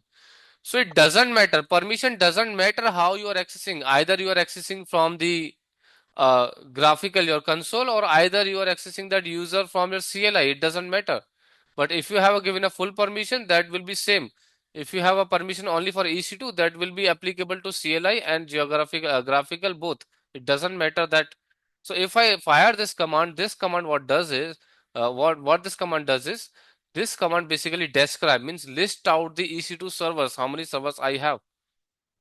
Okay, so it's a describe dash instances. Okay, describe. Okay, I have a spelling mistake here. Describe dash instances. Now, if you see here, if I would have any server, it says its command is running fine, but there's no instances created in that region. Tomorrow, if I want to see AP South 1 region servers, I can fire this command. So these are the basic commands. Okay, I don't have any server there, that's why no output is coming. If I could have few servers, then output will be in the JSON format. Now, if I want to see how many S3 buckets I have, I can fire AWS S3 LS. What is S3 bucket? I will let you know, but right now I want to see in the region of US East 1 how many buckets are available. I can fire this command, okay? And see, there's no bucket available right now. So that means you are able to control your account from the commands. Now, one question you would be having that, sir, how many commands are there we have to learn? See, there's no specific commands are there, lots of commands, but you don't have to learn every command. When you start working in your company, whatever the services you are working on, you have to aware about those commands itself. But still, if you want to see how to check any options in the command, so what you can do is you simply fire AWS command, and it says that, hey, if you don't have any information about AWS command, what you can do, you can run the AWS help. So if you run AWS help, it will let you know how to use the AWS command. So it says that if you go here, it will give a description, synopsis. It says that, hey, the AWS commands are work like AWS and then options, then command, then subcommand, then parameter. Okay, so this is the way of doing that. And if you want to read more information, then you can press space. I'm pressing space here. Okay, then when I'm pressing space here, it will give you more information about the same command. Okay, so it says that very first thing is that you have to work with this command with any service, because we are using the services in the AWS, and this is how we will work with. If you want to use EC2, then you can write EC2. If you want to work with S3, you can write S3 as a service. If you want to work load balancer, you can write ELB. If you are working with any other service, let's say you are working with DynamoDB database, you can write DynamoDB. So what is happening is that after writing AWS, service name will come. If you are working with EC2, you have to write EC2. If you are working with S3, you have to write S3. If you are working with ELB, so ELB. This is how the service name will come. After that, if you don't have a knowledge, let's say you want to work with EC2. but you don't have the knowledge what are the options available in the command. Again, what you can do is you can write AWS EC2 help. So now it will let you know inside EC2 what are the commands options you have. So let's say uh, accept address transfer, lots of options are available. Attach network option is available if you want to attach the network, attach the volume to that server. Okay, so right now we cannot use every, but the one which I used here, if you see here, I have used describe. I'm pressing space space space again to come down to the next page. Okay, if you see here, describe and describe dash instances. Okay, so if you see here, one of the option is available which is called as describe dash instance, which I used. So describe dash instance attribute, there's a describe dash instance as well. Describe dash instances, this is the option which I use. Okay, now again if you come here, now you know that okay, I want to use EC2 service, I want to use describe, I want to describe the instances, and then again I don't have any clue that what options I can use beyond that. So again you can use the help command and see what other options you could have. So this is how you can just check it. Okay, so there are again lots of options available. Okay, so this is a very big ocean. Okay, now the very simplest way for me would be if I want to see something, just Google it. Google will give you that command. Okay, just use that command and work what are the services you want to work with. Okay, but anyhow, if you want to read about specific to an option or specific to a command, then you can use these kind of things in AWS command line interface. Okay. Now, again, I'm recommending you one thing, don't bother about who is not getting, that's fine for me because you don't have to be every time working with CLI. You will be working mostly with the graphical, okay? But this was our chapter, that's why I described it as an initial stage. Later stage, if I'm using any command, so you should be aware about it, how I have configured and how I have used that command. All right. So this was the first part. Any doubts here till now? Anything that you are facing any issues? Anything that is bothering you? All right, all good. Let me move ahead. Okay, now. So now if you see here, what we have done is we have done the basic IAM configuration. We have created a user. We have created a CLI configuration. Okay. Now I will talk about the EC2. Now our actual the AWS course will come into picture. Okay. Till the time we were just discussing basics and basics. Now actual things will come into picture. Now, if you guys can tell me, suppose you want to create a machine, create a server, what's the basic thing you will need to do that? Anybody? What is required to create the server?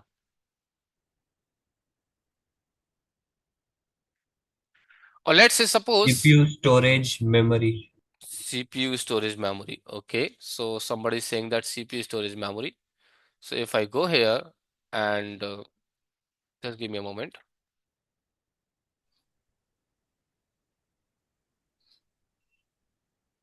Let's say EC2. In AWS, EC2 is nothing but a server. Okay. So let's say if I want to create this server, okay, what what is required? So somebody says that CPU, okay, that's fine. Somebody says that memory, and then third thing is storage. Any other thing to create this server?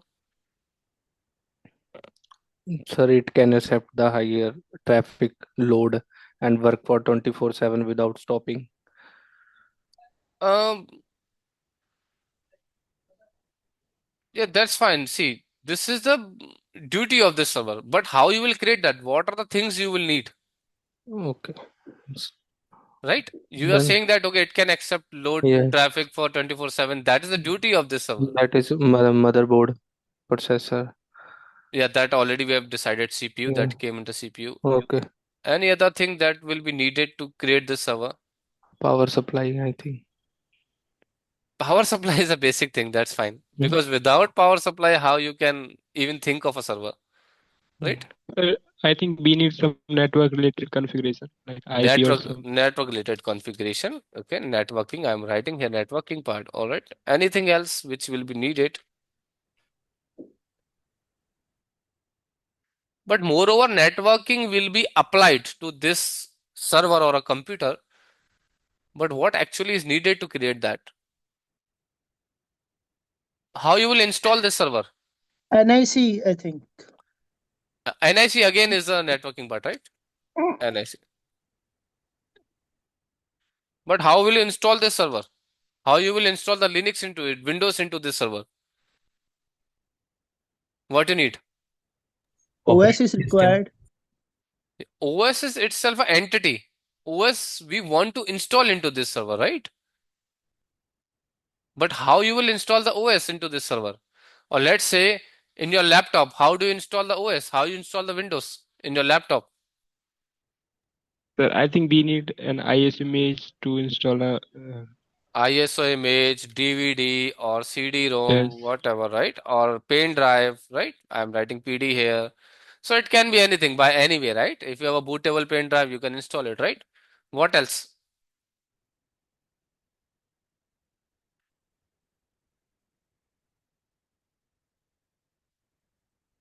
Okay. So that means these are the basic thing that is required, okay? So server needs a CPU, memory, storage, and some networking part, kind of a NIC card, which is nothing but your LAN card, and your image to install OS into this server. Okay, so this is the basic thing when we required when we are doing any server installation. Okay, now when we are talking about AWS cloud, okay, when we are talking about an AWS, because we are learning AWS, so we will talk about the respect of the AWS cloud. So very first thing is that you want to create a service, you want to create a server. Very first thing is that you will choose a region, right? You will choose the region. You will go to that service. You will go to management console, go to that service, and then you will choose the region. In that particular region, you will choose a data center, right? You will choose which data center. Let's say I'm choosing, I want to create this server into, let's say, I want to create this server in the region of Mumbai region, AP South 1. But in AP South 1, which data center? Let's say I'm choosing the data center as AP South 1A.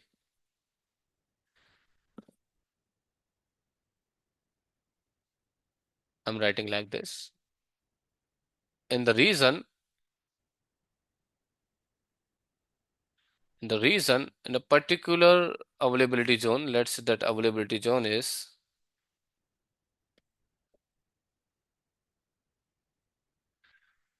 let's say in that particular availability zone, or you can say data center. So in this particular data center, in that particular region,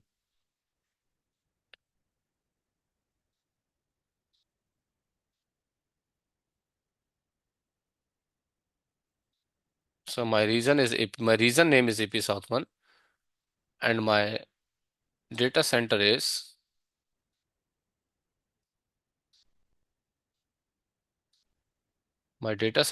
AP South 1A, right? In this particular data center, I'm going to create my server. Okay, so you are fine with this information, right?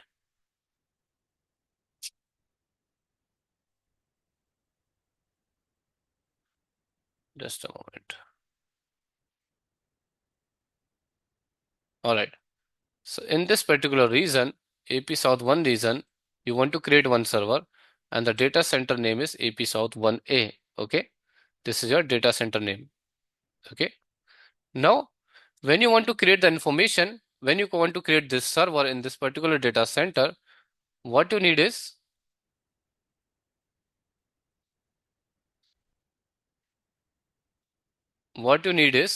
you need CPU, RAM, and memory. Okay, CPU, RAM, and storage. So what AWS says that, hey, if you want to install this particular machine, what you need is you need your ISO image. So how ISO image will come into picture? So ISO image will be derived from the AMI. So we usually call the ISO images in particular Amazon terminology, Amazon machine image. So this is the first thing will be required, which is nothing a kind of a ISO image for this particular server. Another thing which requires is, as you said that, okay, we will be needing some networking part. So networking part will come from a VPC service that we will talk about later on. Right now you can see, right now you can assume that AWS has given you a default network in your all the regions. All the region one default network is available that you can use.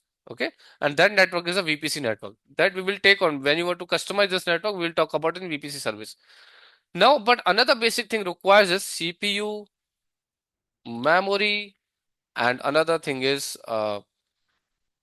the storage. Okay, so storage part is a different thing. Here what AWS says that, hey, you can choose your ISO from a AMI, you can choose CPU memory configuration, because tomorrow I need higher CPU, right now I need less CPU, tomorrow I need higher CPU. So right now what they are saying that for choosing the CPU memory, I have used one terminology which is called as instance type. Okay, so instance type will define what amount of CPU and what amount of memory you need. So that's the second thing. Third thing is that you have to decide the storage, right? Because without storage, how you will install your server? You need to have a disk. So storage part will come from a service called as EBS, which is nothing but the elastic block storage. Okay, this is the first entity, this is second entity, this is third entity. Last one, we need some networking part. So networking part will come from a VPC service. VPC, which is nothing but virtual private network, virtual private cloud. Okay. So these are the four things are basic necessary things required to create any server in our AWS account. Okay. Now, how do we do that? How do we create the server? This is very simple. What we can do is we can go to AWS and see. So we can go to our AWS account. Go to here in your AWS account. Okay. You are logged in with your root user. You can go to EC2 service. When you go to EC2 service, just go here, choose your region, which region you want to work with. So I want to create my server in AP South 1. Go to instances running. Right now there's a 0 instance running. Let it come. Right now no server. Instance means server. The service name is EC2. EC2 means Elastic Cloud Compute. Okay. Elastic Cloud Compute. Why elastic? Yesterday I told you the meaning of elasticity. If you see here right now, no instance is running. There's nothing right now. So it says that, do you want to launch a server? Yeah, we want to create a server. Go to launch instances part here. Click on launch instances. Define any name. Any name you can give. Let's say I want to give it as a web server first, or any name which you want to give. Web server first. Okay. Define the template. Again, this is the AMI. This is the ISO. Which server you want to create? There are lots of you. Do you want to create a Ubuntu? Do you want to create the Red Hat? Do you want to go with the Mac OS, Windows, whatever? So these are the AMIs. These are the ISOs which you have talking about, right? Here we call it as a AMI, Amazon Machine Image. These are the default one, but you can browse more AMIs. If you see here, you can go with a specific version as well. Let's say suppose you want to go with the CentOS. Okay. So how you will go? You will go here and write it here CentOS. So where all the CentOS you will get it. Right now there's no CentOS here in the quick start. You can go to the communities AMIs here. You can write it here CentOS. So what are the CentOS version you will get? They are coming here. You can select those. Let's say if I want to go for CentOS 9 version. Otherwise you can go for any lower version. You will have the CentOS 7, CentOS 10. You can define here. I want to go with the CentOS 8 or 7, whatever. So just define your version here. Search these AMIs into the community AMIs or marketplace AMIs. If you have this is the CentOS 8 version which I've got from the community AMIs. community AMIs are nothing but the another companies which have pushed the ISOs here in AWS. Okay. Let's say tomorrow you have your own Linux OS created. You have developed your own Linux, and you want to sell this. You want to sell or distribute that Linux into AWS. So you can come also. You can create account and push your AMI here such that other people will be able to use that AMI. All right. Now, I don't want to use CentOS right now. I want to go with the basic thing. So what I'm doing is I'm just canceling it from here. Okay. What I can do is I can choose anything. Let's say I want to get Ubuntu. I will choose Ubuntu here. Okay. Ubuntu version, which version? You can choose it here. Which version in the free tier available? You can choose a version from here. Why I came back to this particular one? I have cancelled that. Ubuntu. Okay, which particular version? Right now I'm using latest version. If you want to use past versions, you can choose it from here. Okay. So latest will come into the first place. Confirm changes because I have changed the AMI. That's why it's asking me to confirm the changes. Yeah, I'm confirming the changes. All right. So I'm using Ubuntu here. Now it says that what should be your architecture. Right now we have 64-bit machines available with us. It's asking me, okay, do you want to create a free server or you want to create a paid server? Even in the free tier account, you can go with the paid servers. Okay. So it says that, hey, if you are creating T2.micro, this is free. In that T2.micro, you will get 1 CPU, 1 GB of RAM available with you. Okay. And these are the prices information. Okay. So if you have free tier limits exhausted, then this is the price you will get. Means price USD, you will get 0.0124 per hour. Okay. But if you choose any other one, let's say I'm choosing more configuration, 2 CPUs, 4 GB memory. If I've chosen this one, then I will get a bill in my free tier account. Okay. So I will make sure that I am not getting any bill. I will choose a free tier one. So this is eligible for the free tier. So this is one thing. So if you see here, there's only configuration of CPU and memory. That's what I've written here.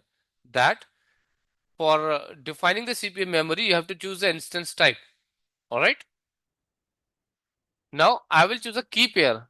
How you will log in. The another part comes that how you will log into this machine. So for logging to this machine, what you can do is you have to define the authentication mechanism.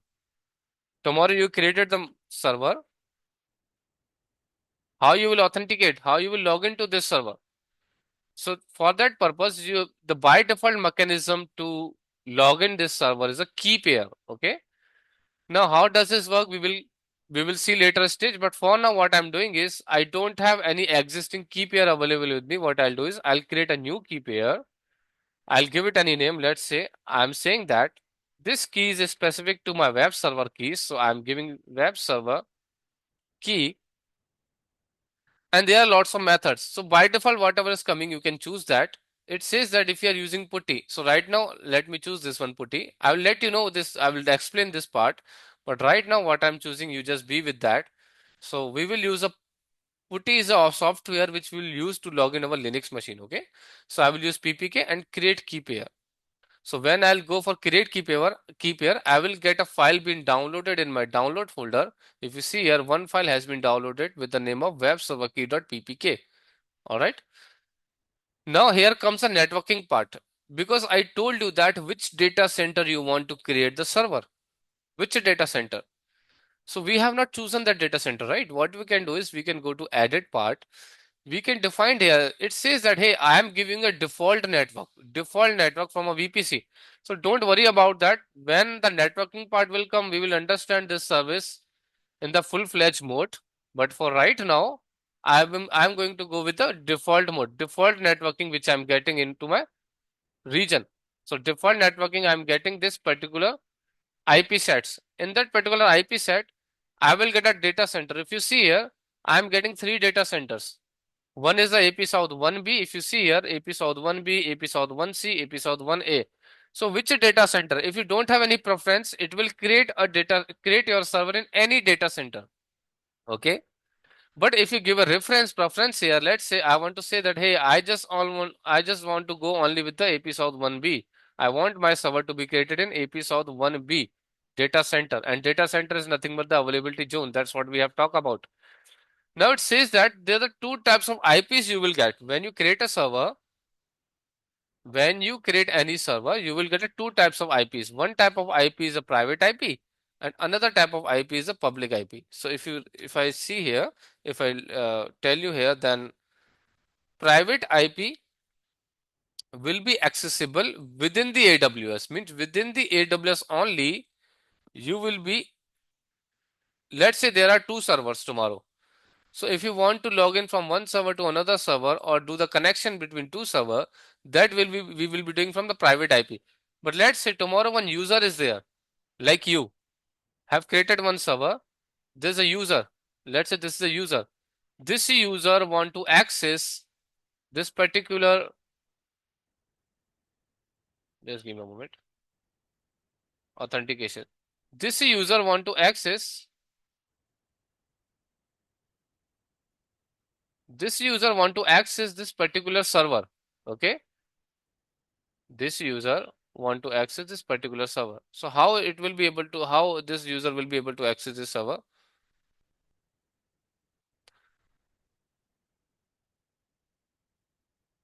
If you go here, this particular user will be accessing this server. Okay.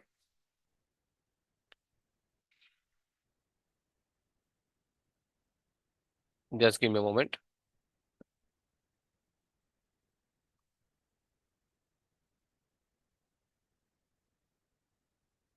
This particular user will be accessing this server. Okay.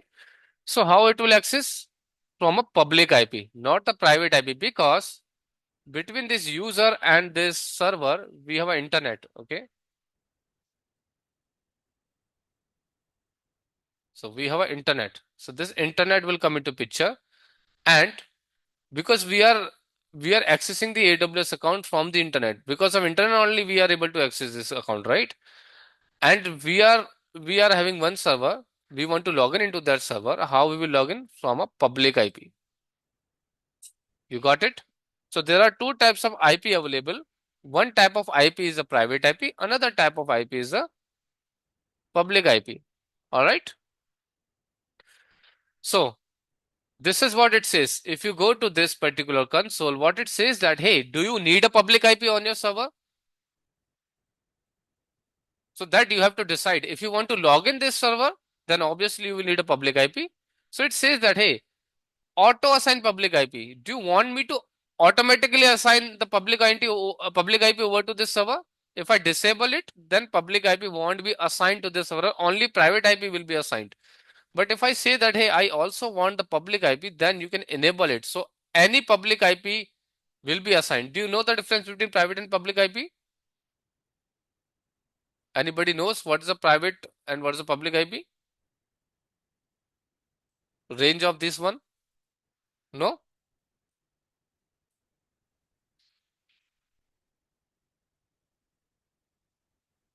So what you can do is you can Google it and see when you come to next class, what you can do is at least you can Google it and see what are the range of public IPs are, what are the range of private IPs are. Okay. But the purpose I told you, the IP which help your resource to talk to the internet. Okay. The IP which helps you. So you see here, this particular IP, the public IP helps me to go through the internet and talk to my server. So that kind of IP is called as public IP. The IP which only resides within the resource itself, it can allow you to talk to any other resource. Let's say there are 10 servers. If you want to go from one server to another server or do a connection between those multiple server, then public private IP will be helpful. Means it cannot send the information to the internet. That's it. But the IP which can send or receive the information from the internet, that is a public IP. Okay. Now, if I go here, I need a public IP because I want to log in. Because I am a user, I have created this server, I want to log in into this server. How do I log in? That is another part. But when I log into this server, some data will travel from the internet. That's why I need a public IP. Okay. Now, there's a security group. What is a security group? See, security group is kind of a firewall. Okay. If you talk about the firewall, firewall is nothing but there's a particular designated security being defined within your if you go here, so this is nothing but a security available onto your server. Okay, so this is the security part. Security, you can consider like a one person is sitting who's seeing that, okay, which traffic is coming, which traffic is going. So whatever the traffic you will allow, you say that, or you told him that, hey, I will only allow to log in the user, I will not allow any other person. So that's why the security guard will enable that particular traffic for this server. If you don't have security enabled for this particular traffic, then what will happen is, even though everything is set up, you will not be able to log into this server. We will see that. Okay, so this is the part of a security group. This is how the security has been defined on your server. So right now, by default, it will create a new security group. That's fine, it should create it. It can give it any name. Okay, I'm not worried about the name. It can give anything. And what by default it is allowing, it says that by default I will allow the port number 22. That means you can log into your server. That's it. You can't do anything else. You can't run a web server. You can't install application. You cannot run any application over to the browser. You can just log in into it. For logging purpose, we need SSH. So by default, it is allowing. So by default, whatever is coming, let it be coming. We are using that. We will learn it more over to it. Right now, the storage part, this is the storage part. It says that, hey, by default, I will give you 8 GB of storage. And if you're fine with that, that's fine. Otherwise, you can increase it. You can go for 20 GB or any other configuration which you want. Let's say I want 10 GB right now. So I can define it here, 10 GB of storage. If you need more volumes, more disk onto your server, you can define here. You can add more disk. Okay, that's fine. Right now, I want to keep this configuration and launch the instance.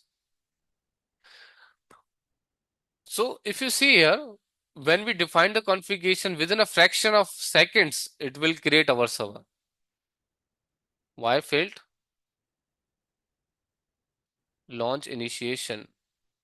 Retry filters. Maybe because of availability zone, that's what I'm considering. So what you can do is the AP South 1B, I think it's not available for the user. So what you can do is, sorry, if you come here,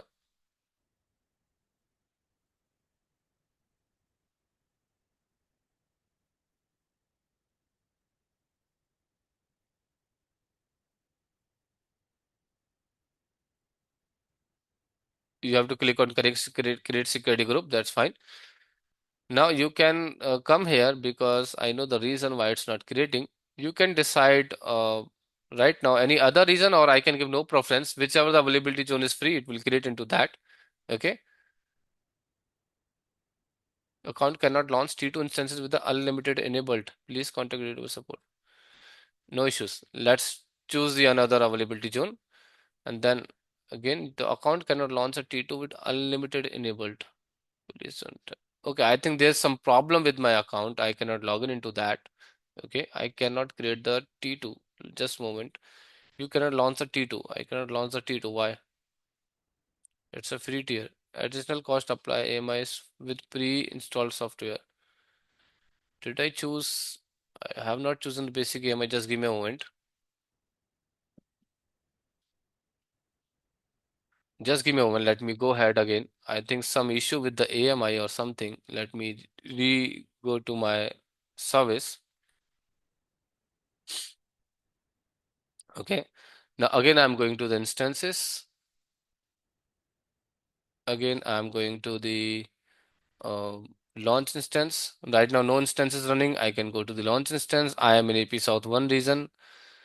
Okay. Or even you can go with the any another region. That's fine. Let's create the server into the North Virginia region. That's fine for me. Then you can go and choose the configuration. Let's say I can give in any name. Let's say web server.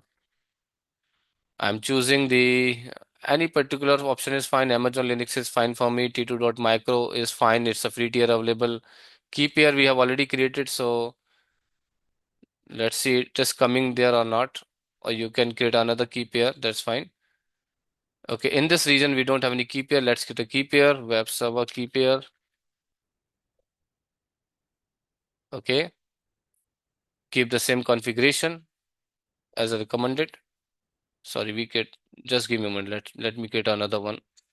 Web server key pair and choose the PPK here. Key pair 3. Let's say I have web server key pair 3. Choose the PPK here. I will tell you the reason behind that. not now, the later stage, but that's fine for me right now. Create security group, no preference to the network. It can choose any default data center. Default network is fine for me. Okay. Now let's create this server.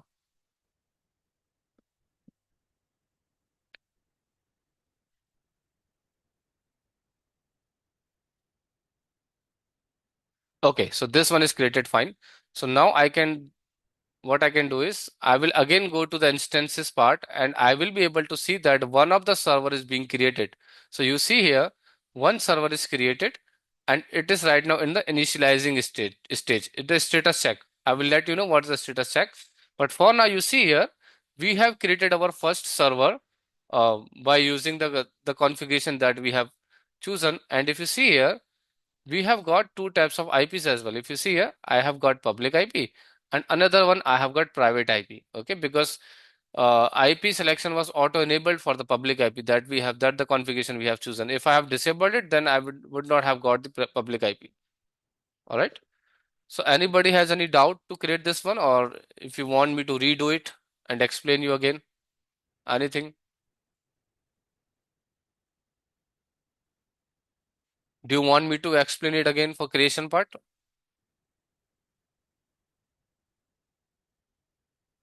Hello, am I audible? Yes, sir. Do you want me to explain it again? Mm. Okay, so I'm creating another server. Let's say I'm going again into the launch instances. Okay, I'm giving the name as web server or anything. You can call it as a server 2. Let's say server 2. Okay, and then let's say I'm creating a Ubuntu.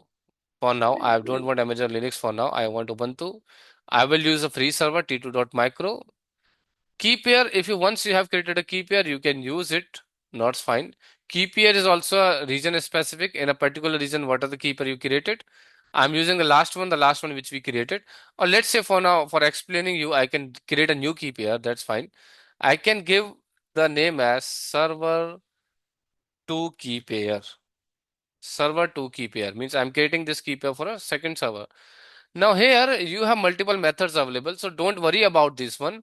By default, whatever the method is coming, that's fine. But for now, you can go with the .ppk. What is PEM PPK? I will explain. Don't worry about that. But for now, logging purpose, we will use .ppk key. Key is nothing but the authentication purpose. How you will authenticate your server, how you will log in. The way we authenticated our cloud, the same way the server should be authenticated by the user. So here the default type of authentication is key pair. We have two types of authentication available in the AWS cloud to log into our server. One is whoever have worked with the Linux server, right? Or Windows, even Windows, when you log in, you need a username or password, right? To authenticate your Windows. In the similar way in the Linux as well, when you create a Linux machine, Ubuntu is a Linux machine. When you want to authenticate it, you want to need a username password. But AWS says that I won't give username and password to log into your server. What I'll give you, I'll give you the key. So this is the format of the key. Now we will understand what is this format, but for now you choose .ppk, okay, and create key pair. All right. Okay. So one key pair has been created, has been downloaded into my download folder. Be with the default networking. I don't want to choose the data center. It will be auto assigned data center. Whatever will be auto assigned will be here. Okay. Any data center within the US East one region within this 6 data center, it will choose one data center and create my server.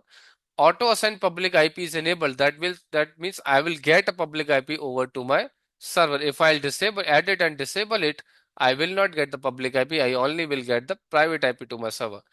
The security group, I told you, the security group is nothing but a person which is sitting on your server and checking that what traffic is coming in and what traffic is going out into your server. Okay. So when you want to log in, if you see this diagram, I want to log in. That means some information will travel. When I'm logging to this server, some information will travel to the internet. And that information is nothing but the port 22 information, means that information travels with the protocol port number 22. There are the multiple ports number available. We will talk about within the service, and we need SSH service, means that the information which will travel from the internet from user to the server to login, and some information will come out because you will log in. the information will go to the port number 22. What is that? We will definitely discuss, but for now, you can keep in your mind that, okay, when I want to log in the server, I need a public IP and some information will travel from my user, from my home network to the AWS cloud network, and that information travels with the protocol port number 22. So by default, when you are not choosing any existing security group, you are allowing them to create a security group. What will happen is that it will by default allow the SSH traffic, which is nothing but traffic making sure that you are able to log into your server, and that traffic is on port number 22. We will talk about that. Okay, if you don't get, no issues, we'll get that. Now this is a storage. How much storage you want? I'm agree with the default storage. If you want to increase it, you can increase it. If you want to need more disk on your server, you can add a new volume. Okay, and there's an advanced detail we'll talk about later on. I don't want to touch the advanced detail right now. When we'll deep dive, definitely we'll talk about this one. And then I can launch the instance. So when you click on launch the instance or the server will be created. Okay. Now any doubt, anything that you have not getting, anybody? So you see here, if you refresh it, now you will be getting two servers. So two servers, see, fraction of second you have having this server in the running state, but if you have created the server in your data center, it will take hours to do that, right? Any doubts now? All good?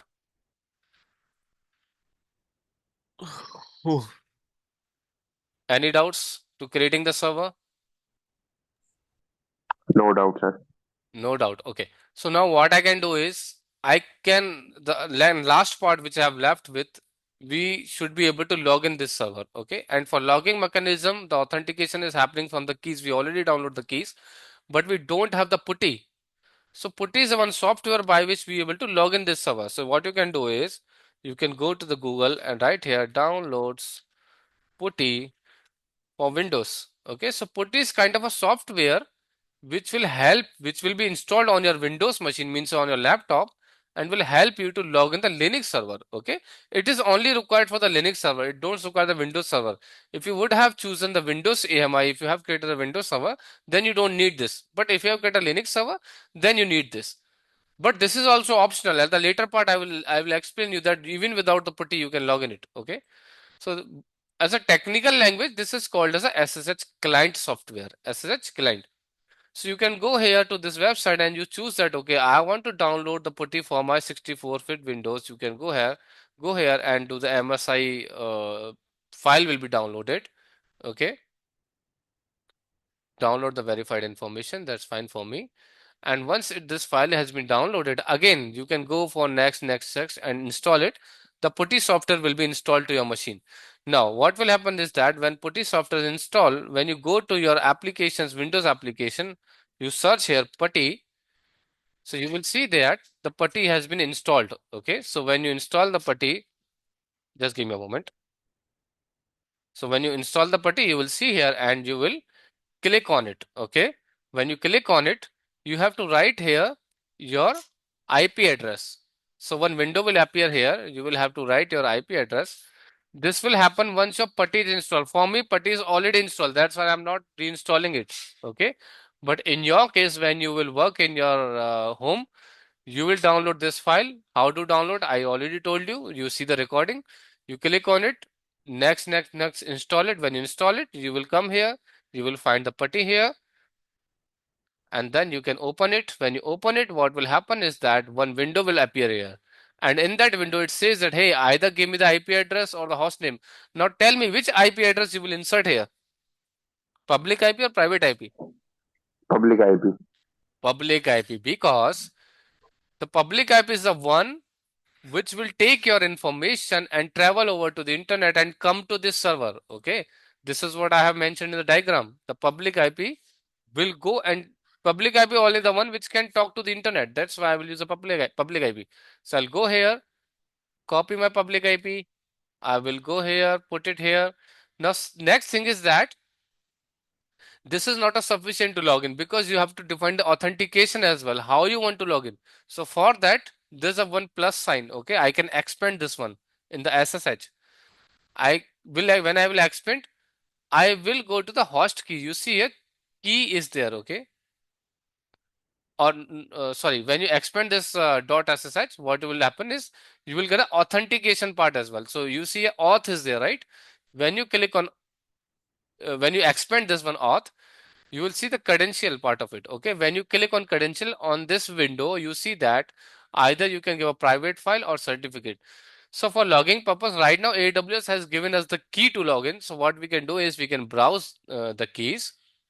We can go to the download folder, and we have which server we are logging, web server. Okay, so for web server we created this key, web server key pair 3. Okay, I can go choose this one. This file will be loaded here. Open this one. When you open this one, it will ask you the permission. Do you want to accept? Yes, I want to accept. Just define the user here. Okay, now which user? So user depends upon which server you created. So for the first one, we use Amazon Linux. Now what you can do is you can go to the Google and ask here default user for servers. EC2-user. Yeah, but everybody doesn't know, right? So I need to guide them. So default user for AWS EC2. Okay. So if you see here, either you can see from here. So it says that default user for Amazon Linux. If you have chosen Amazon AMI, we choose Amazon AMI. So for that default user is EC2 user. But if we have not chosen the Amazon AMI, for the second server we chosen the Ubuntu AMI, right? But for that, what will be the username? So you can go here and see here here's a list of user. So if you see here for Ubuntu user, for Ubuntu AMI, it says that for Ubuntu AMI, you can use Ubuntu user. For Amazon AMI, you can use EC2-user. Tomorrow you are getting Red Hat Linux. For Red Hat Linux, RHL, which is nothing but RHL, you can use EC2-user. So we have user Amazon Linux, then I can use EC2-user. Even if you have not sure that which AMI you have been using it for that particular server, what you can do is you can see one AMI will be there. So if you go to the details, you will see the AMI.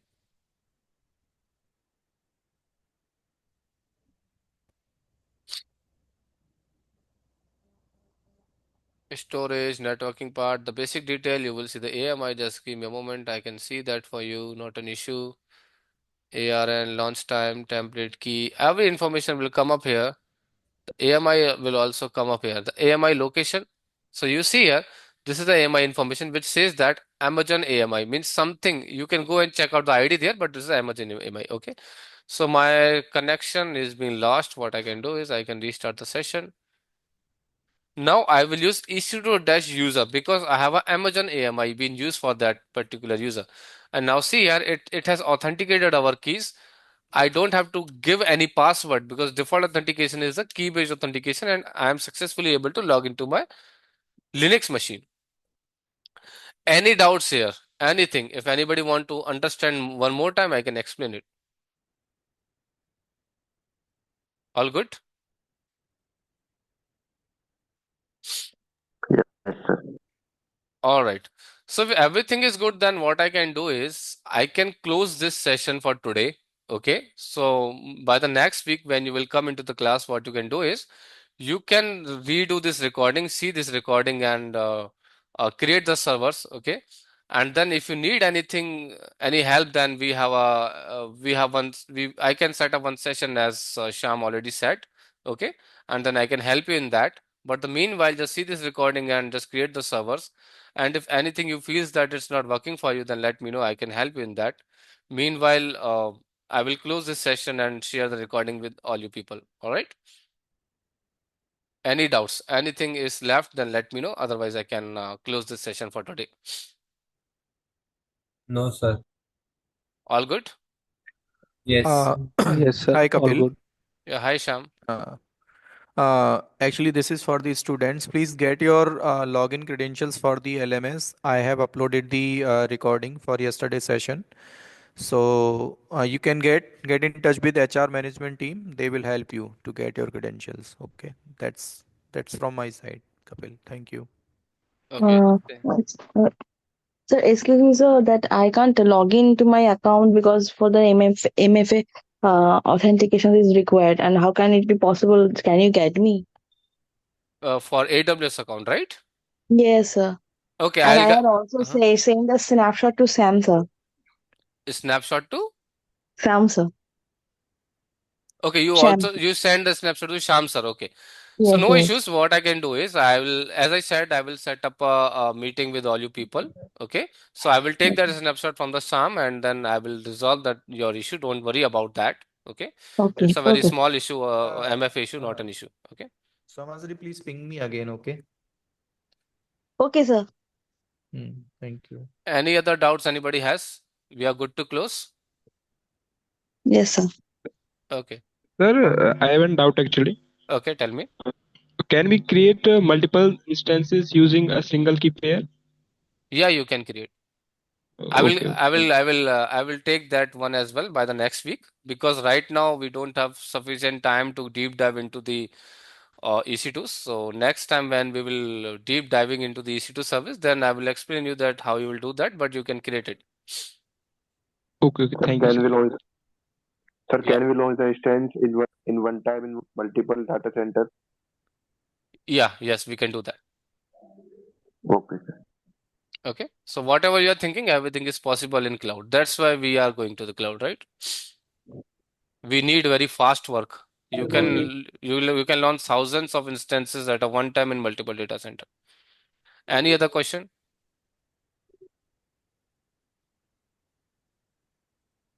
All good? Yes, sir. All right. So yeah, Sham, we are good to close the session. Then we will go ahead and see by the next week. All right. So I'm stopping the recording and then we are closing the session. Thank you, sir. Recording. Thank you. No issues. Pause.